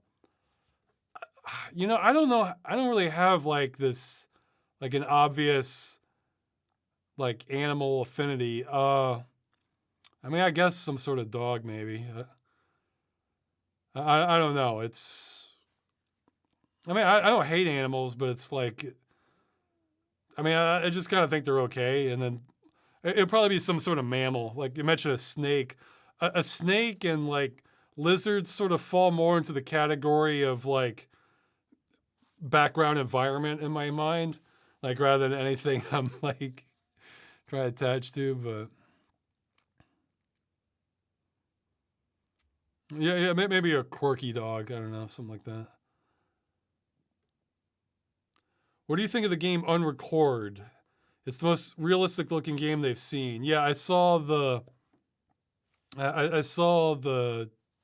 demo footage of that.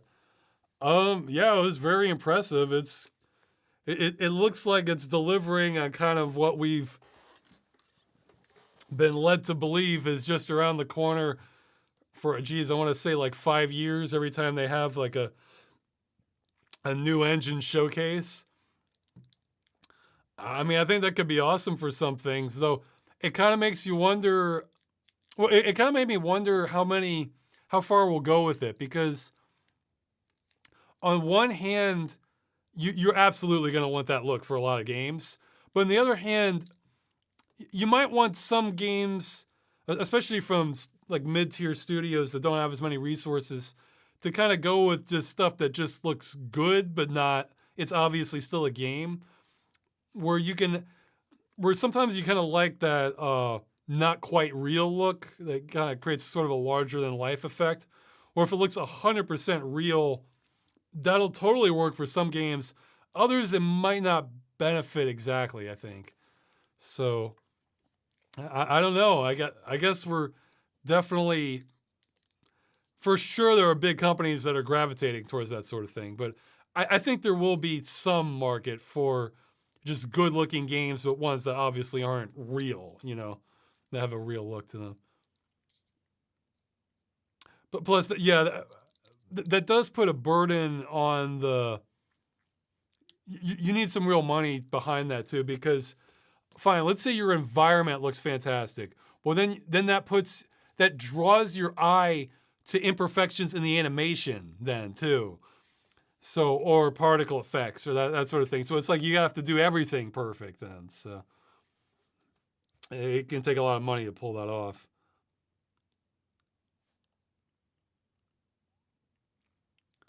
Okay, I didn't see this one. They're saying, are there any moments in the past that still haunt you to this day? How do you deal with regrets, missed opportunities, and guilt from the past? I mean, I'd say not really haunt too much. Just focus on other things, I guess, is the main way I deal with it. And the thought that popped into my head was like the Langoliers, that Stephen King story, which made the miniseries out of, where a bit of a spoiler, but the idea being that you can't go back to the past, like it's getting erased. So where you are is where you are. I definitely look at a lot of things like that where, I mean, I don't play endlessly in my head like, oh, I mean, maybe more when I was like younger, but like, oh, if only I had done this, if only I had done that. It's like, oh, okay, you know what? This is a gaming reference. You know what comes into my mind just overwhelmingly whenever I have thoughts like that? In Warcraft 3, when you click on when you give a command to one of the undead spiders, they say what's done is done. Like, and that's always what I think of. It's like what's done is done. Like, and I love the finality of that. Like, it's like, yes, that's the attitude I take towards like regrets or missed opportunities and that. It's like, doesn't matter. It's done. So I have to deal with the present and the future. So, I probably think of that because I played the game a fair chunk, and I probably heard that response many times. When you tell them to move there, sometimes they say what's done is done. Or when you attack a unit. So just. Yeah, I guess I just realized like I can't change any of that's in the past. So, just try to, present and future are still malleable. So,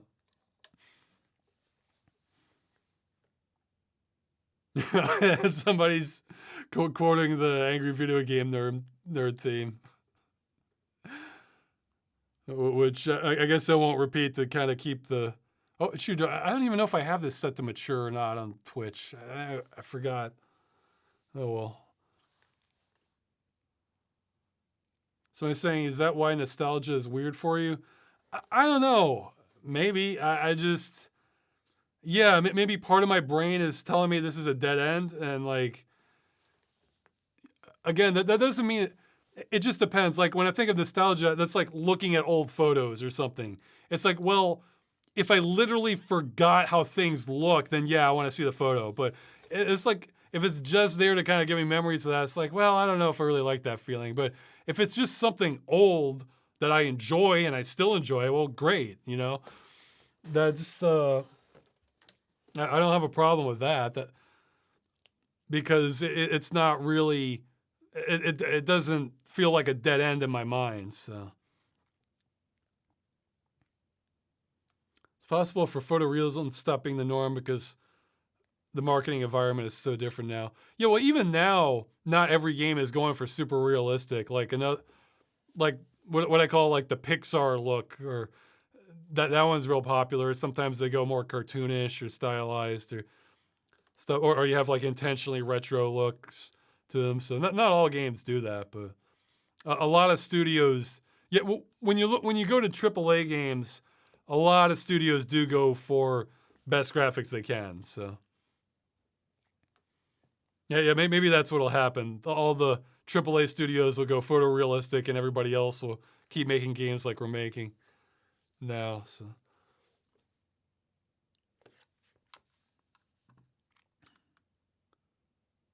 okay, I'm skipping some more.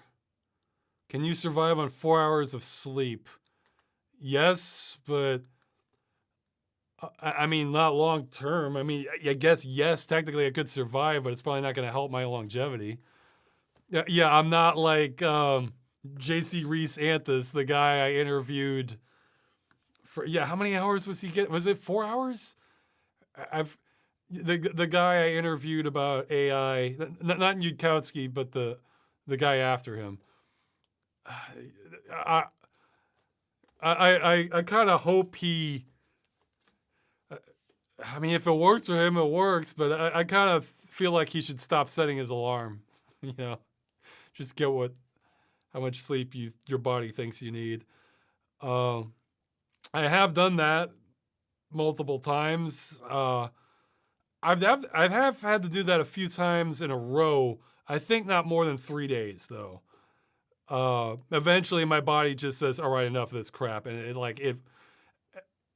if it finds a way, or I consciously find a way, like it like sleep deprivation is not fun.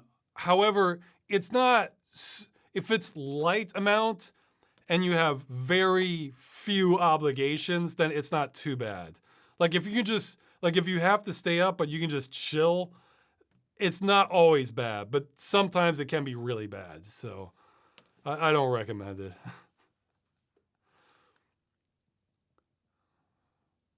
But let's see. So he's asking if I have plans to try out resurrected dead games. Maybe. I don't know. I'm glad they happen, but sometimes even the resurrections still aren't safe. Like you mentioned, like I think I mentioned that in the follow up about Battleforge. You know, so it's safe for the moment, but that's not like if they stop hosting that, then we're back to where we were.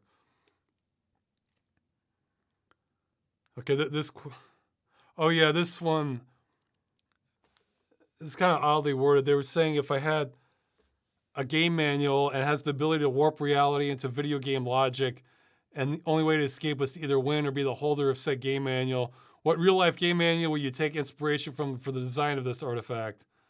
What Easter eggs would you put in? Sometimes I get these questions that feel very specific, but they're at the same time they're kind of like I'm not sure what kind of answer they're expecting here. I'm not an aficionado of game manuals. Many of them I don't even read. So it's usually ones that have like a whole lot of like story and illustrations and stuff in them. Those are the ones I want to read. However, I will say there was a short comedy series that is kind of addressing what you're talking about. I think it was called like Game Genie something, where it was kind of like a monkey's paw situation where the Game Genie was a real genie and you could enter in any Game Genie code in reality. It wasn't too bad. It was like a short little series. I'll try and find a link of that if I can. If I can find it, I'll put it in the description. Okay, I'm getting some questions I've had before that didn't get many votes. Someone's asking, have you ever quit games for Game Dungeon, or do you just power through it? Well, the one that comes to mind, well, yeah, I have.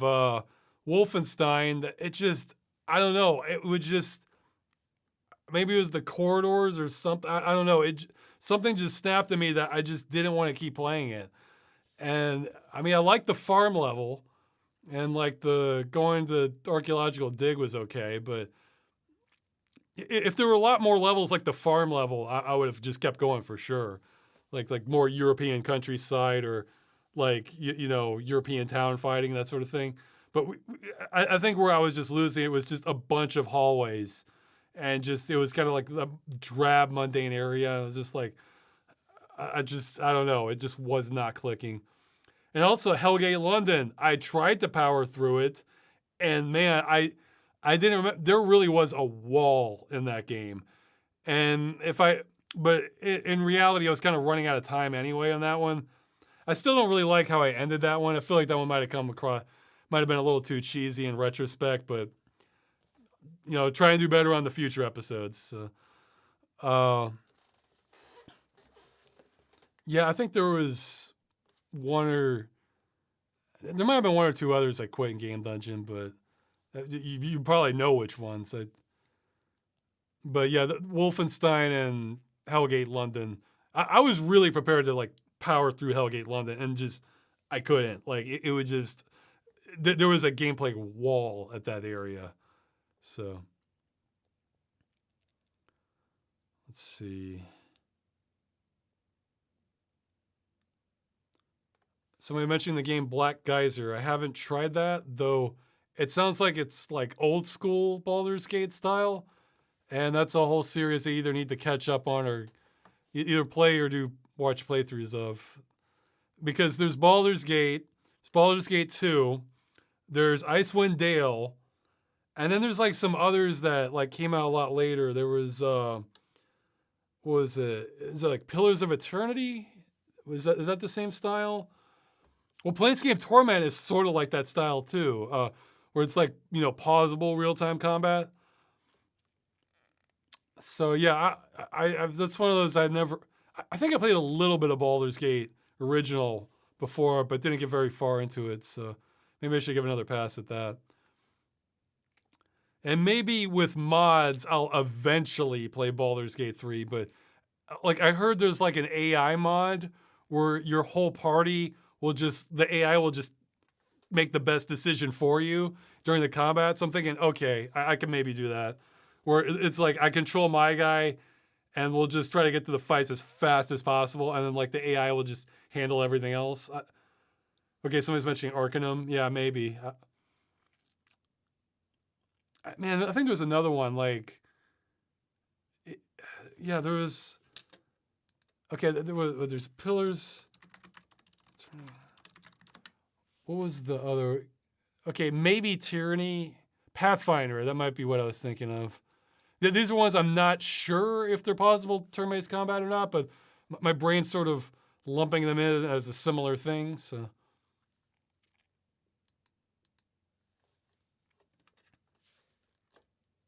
Somebody's saying I don't like controlling every character. I don't like turn-based combat is what I don't like. So I want the combat to go. You know, like let's swords out. Let's start swinging. You know, let's not stand around here. You know, so like, so you know, I'm okay with controlling each character, but that means the other characters need to be controlling themselves while I'm busy with a specific one. So I say, ever play Rage of Mages? I played a little bit of it. Didn't get very far into it. That's another one I mean to get around to take another shot at. So yeah, okay. Pathfinder is made for real time, but has turn-based as an option. Yeah, okay. If it's made for real time, then awesome. So.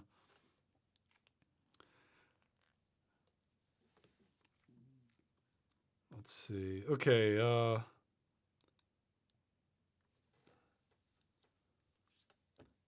Yeah, someone's asking, I've played the truck simulator games like Euro Truck Simulator 2. Those are ones that I've been meaning to. Like, okay, here's my thought process. I've actually played Euro Truck Simulator 1, and 2 looks absolutely like a game I'd want to play just to like see the entire landscape. But that supports VR. And my VR games, I'm trying to like put on the back burner until I get a wide field of view one. And for that, I'm kind of waiting on the Pimax 12K and keeping my fingers crossed they don't screw it up. So I figured, well, so that just keeps getting postponed more and more. But I absolutely intend to play that at some point. Yeah, just because I do like that kind of feeling you get from just driving and driving and driving and just seeing all the scenery and everything. I don't know. It does something to my brain that I like. So it's, especially if I don't have to actually do it and drive all the way back, you know, and can stop at any time.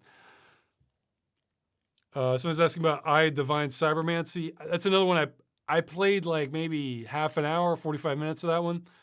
It was strange. I was kind of confused. I didn't really understand anything that was going on. Maybe I need to play more of it. But that one does have a cult following, I know. It wasn't really grabbing me, but I can see where people would be intrigued by it. What made you drop off Divinity Dragon Commander?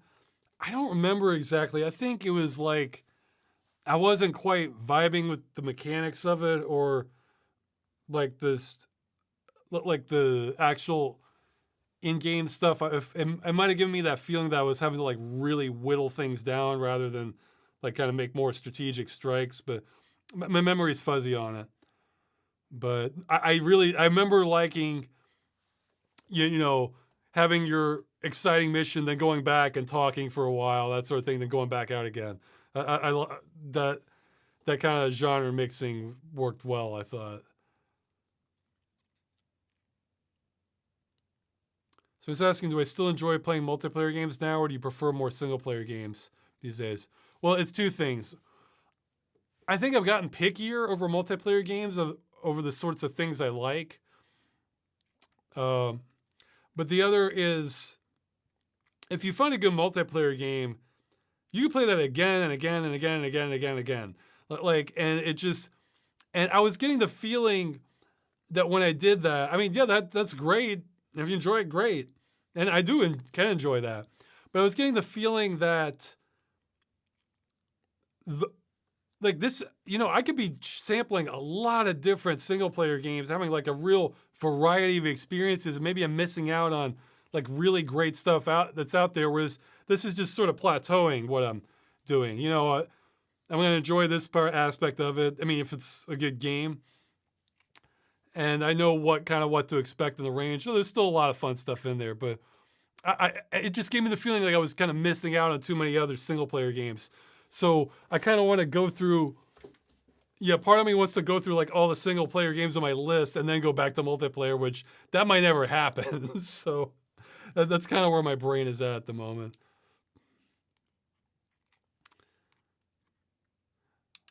Yeah, I don't know anything. Somebody's asking about fan wikis leaving fandom. I don't know anything about it. So let's see. Do you still have the maps you made for Silver Protection? Yeah, well, most of them are like modified ones, and some of them were done by the later ones were done by other people. If yes, would you ever plan to release them? Well, I would. I mean, I could for some of them. I released the ones for the tunnel. That's on the website somewhere, but because people were requesting that one.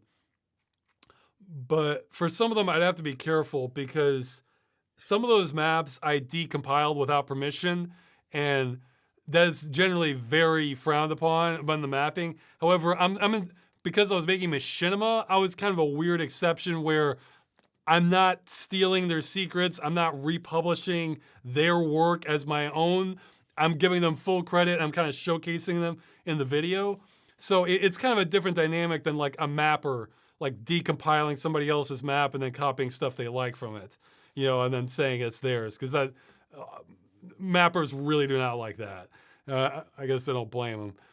So I would not want to release those decompiled ones unless they were totally cool with that. And for some of them, I didn't really have permission. I just gave them credit, and I kind of took it on faith that if they're releasing this for the public to download and it wasn't getting a lot of attention anyway, I don't think they're going to be upset that I used their map, showcased it, and gave them credit for it.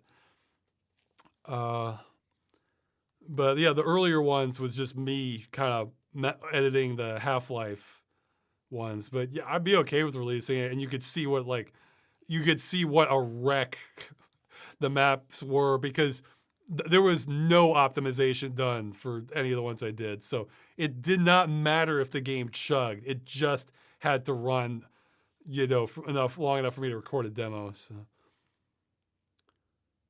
Okay, I'm getting towards the end, so people can ask live questions if they want to at Ross Broadcast, and I'll look at these.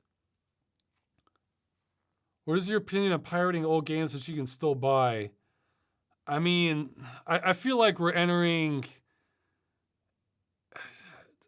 like, I don't have strong opinions on it either way, is what it is. I mean, because we're seeing basically acts of lawlessness from publishers. Yeah, I think people were pointing out in a previous chat how Rockstar was using cracks from a pirate group in order to release their game, to get rid of the DRM. So, and there's plenty of, and we have the issue of them destroying games that they're taking money for. But that doesn't mean like every publisher is doing that. But I mean, yeah, it's, I don't have a strong opinion on it either way. I mean, I don't think, I still don't think piracy is justified as like a moral statement or a valid form of protest. I think it sends the opposite message as a form of protest, unless the game is delisted, or then that's different, because then you're saying, no, we wanted the damn game. Yeah. If the game is delisted, then I think piracy makes a hell of a lot of sense. And that does send the right message. That sends the message, we wanted the damn game, and you took it away.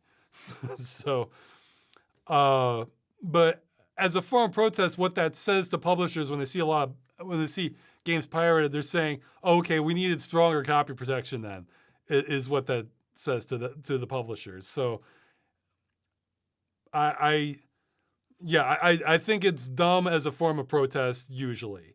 But at the same time, piracy has been absolutely essential for game preservation over a long period of time. Like, it's not even close. Like, if we followed the rules 100%, we would lose thousands, maybe tens of thousands of games. Like, the game industry's track record is absolutely abysmal for preservation, and piracy 100% makes sense for that.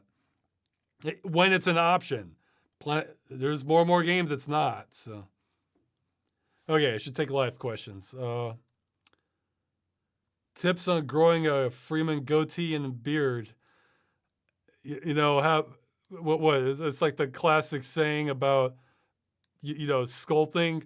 It's like something like, if you want to sculpt a horse, start with a block of marble and chip away everything that's not a horse. It's kind of useless advice, but that's kind of how it is for hairstyling. Just shave what's not there.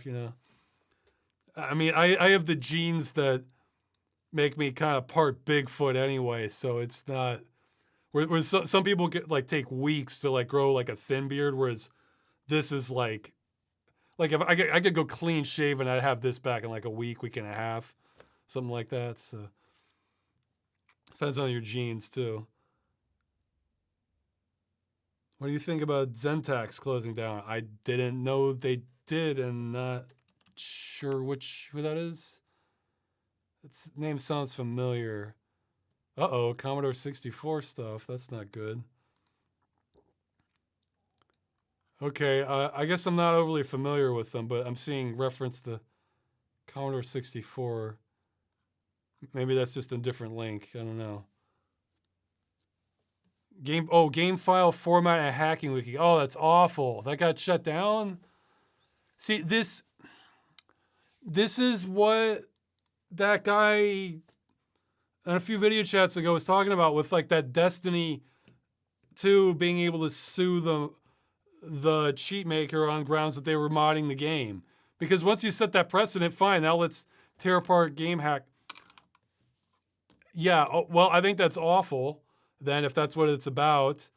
And the game extraction, hopefully a more robust venue emerges. I mean, it's, oh yeah, recently, what was it, Capcom came out and they had this display where they were talking about how they're basically trying to like stop modding essentially and maybe possibly tying it to DRM. And it's like, if they did that, yeah, people would probably still find cracks for it, but even if they did, if it's tied to the DRM, then you're basically outlawing modding, so that only really underground places could have the mods hosted, and like you couldn't have it on mainstream sites. In which case, man, that's so. It's really regressive attitude, I think. I mean, the thing is, modding. See, this hits me harder too because modding can add like I think a lot of people think of mods as like adding like fun stuff, you know, like a different outfit or something, especially for like Capcom games. But for some games, like say I hate the gameplay, except for like or I think the game's great except I utterly hate one aspect of the gameplay, and if I can tweak that number, then all of a sudden the game becomes ridiculously more enjoyable for me. It can save games for me like that, you know, and then you can breathe new life into it for replayability. And for me personally, one of the mods I most like and want for games is one to render them in stereoscopic 3D. So that means I can, you know, look at it in VR and I can run around like I'm actually there. And so it's like, yeah, let's just shut that down because we're being short-sighted jackasses on it and this serves our business interest. I mean, it's like I said before, very often the interests of management are in direct opposition to the customer, you know, and a lot of times the developers too. So, because I mean, I imagine most developers want you to play the game, and if you want to tweak stuff, sure, why not? I mean, I guess a few don't, but whatever. I mean, it's like so much good comes from modding, you know, and yeah. Well, like I said, it's earlier with I don't know. I don't always know how to answer some of these questions. Like, what do we do about it? So, it's the sort of thing where I only see radical solutions, and I see so much opposition to radical solutions. But hey, maybe fingers crossed on the AI extraction. You know, good luck stopping that if we actually get that one off the ground. What do you think might have been in another life if reincarnation is real? I have no idea. I mean, my first thought of that is there was an old Simpsons music video, Bart singing how he's in deep trouble. And at one point, he goes to hell and he lands on this spinner like the, you know, Wheel of Fortune style. And like 95% of them say like eternal damnation. And then he lands on the one that says reincarnation and the devil's annoyed. And then like in the next shot, you see Bart returning as a slug or no, as a snail.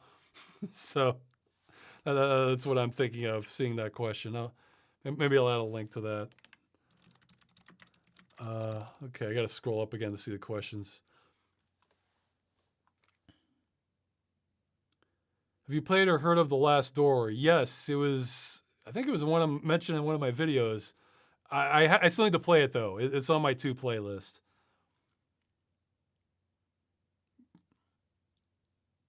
Let's see. Do you still have the Carnival coin? Yeah, somewhere, though. It doesn't really fit there was some miscommunication, so the size was wrong, so room for improvement. Will you play Alan Wake 2? Probably years from now. I've heard that might be like the most demanding game on the market at the moment. I'm not sure. It's certainly among the most demanding. I'm not sure what is the most demanding. It might still be Microsoft Flight Simulator, but Alan Wake 2 is way up there, if not. Does Russ's ham sandwich price get affected by inflation? Maybe. I actually don't eat ham anymore. I used to, but I read an article I mentioned. It was like the American Cancer Association said that like red meat was a probable carcinogen. So, red meat wasn't generally like my favorite kind of meat. Those kind of more poultry, chicken, turkey.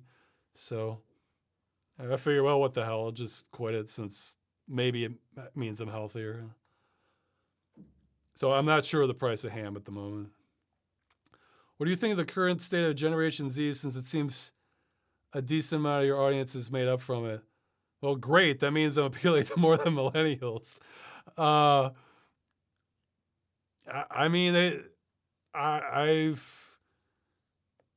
My limited exposure to Generation Z makes me think they're coping the best they can with what they're being handed. I don't know if I have many real stereotypes about them. I guess if I was going to stereotype Generation Z, the one I've heard of is kind of, you know what, they're just, I'm trying to think how to word this. Like they recognize a lot of the crap in our system and are just like, I don't want to do this. and I can respect that. So, it's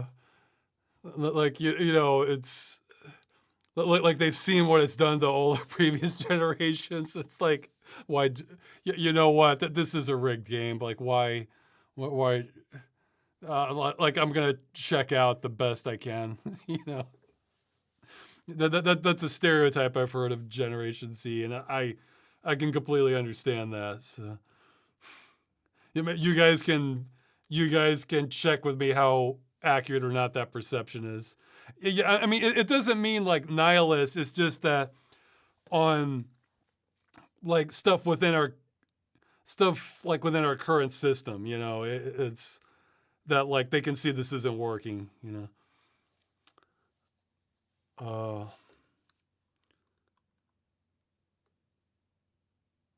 Okay. Would you support making ecocide a crime if you had the power to do so?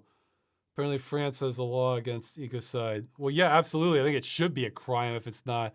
It probably is a crime, but it's the U.S. like treats it as like a slap on the wrist fine for when you do it instead of like prison time.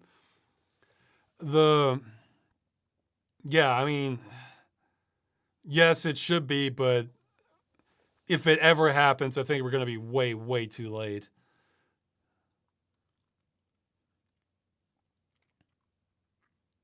Let's see. Did you play a fan-made map pack called What If Resident Cascade Didn't Happen or close to that? No, I haven't heard of that, I guess. Or if I did, I completely forgot. How do you get past the part where your face itches with the facial hair? Oh, well, it just keep growing. There's like an in-between phase. There's like when it's shaved, it doesn't really itch. But if you wait, like, I'm not sure how many days. There's a phase where it itches, but if you go past that, then it stops itching again.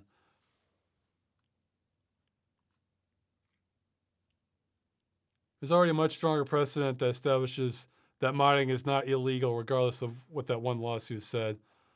Okay, great. I guess I didn't see the post then. That would be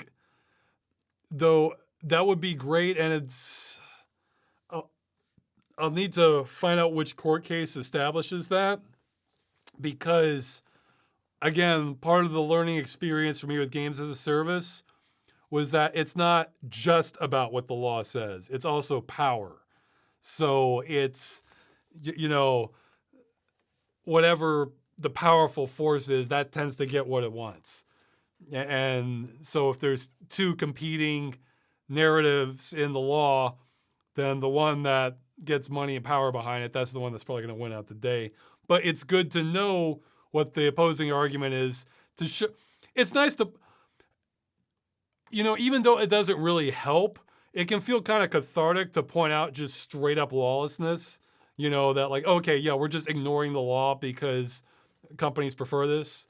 You know, I really, it makes me feel better, at least just on like a petty emotional way, to know like, okay, yeah, what we've established what's happening here is illegal. And if this was done by people who had influence, you know, if people have influence did something about this, then, or cared about this, then then this would stop, or people would be going to jail or something like that, or have major fines. So it's, you know, it's nice when you can kind of point out black and white. I'm kind of curious how lawyers respond to that, actually. I mean, maybe not in something like this, but there have to be scenarios where like the courts just ignore like what they're supposed to do and just rule inside of like in favor of something that doesn't have like a legal backing at all. Like I can think of an example, but mentioning that might get me on another algorithm, so I'm not gonna mention it. So I'll just say it has to do with a certain political prisoner. I'll leave it at that. You can. I've heard the court proceedings are like kangaroo court level, so yeah, you can speculate on that. Let's see.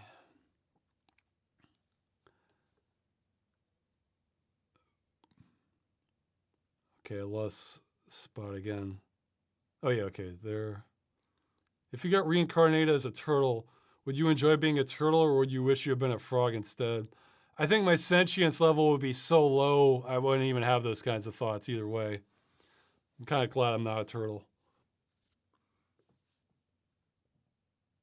Does the price of your sandwich that used to determine if a game is cheap enough to buy a change with inflation? Not really. I mean, it might eventually, and even then, it's like, it kind of, even within that scale, it kind of ranges like, but well, how much of a game am I getting really? Like, is this like some giant epic RPG that like, you know, occupy part of my life, or is this going to be something I'm probably going to be able to beat in 30, 45 minutes? You know, so if it's the latter, I might still be interested, but I want to go even lower. So, you know, I mean, it doesn't necessarily have to mean like sheer hours, but like, am I expecting like a more like, oh, that was fun kind of game, or one that's like the game's trying to change my life? It may not be successful, but like that's its ambition, you know? We need better systems of accountability for corporations and their owners, decision makers. It doesn't matter what is or not a crime if a faceless corporation is the only one accountable. It is the one. Yeah, well, it's a complicated problem. I mean, like, well, that's I mentioned before, like, what do you do?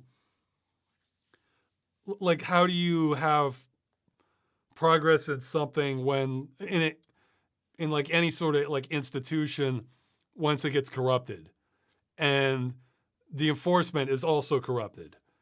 You gotta, it gets very difficult then. And how do you prevent that from happening again? I don't have a great answer.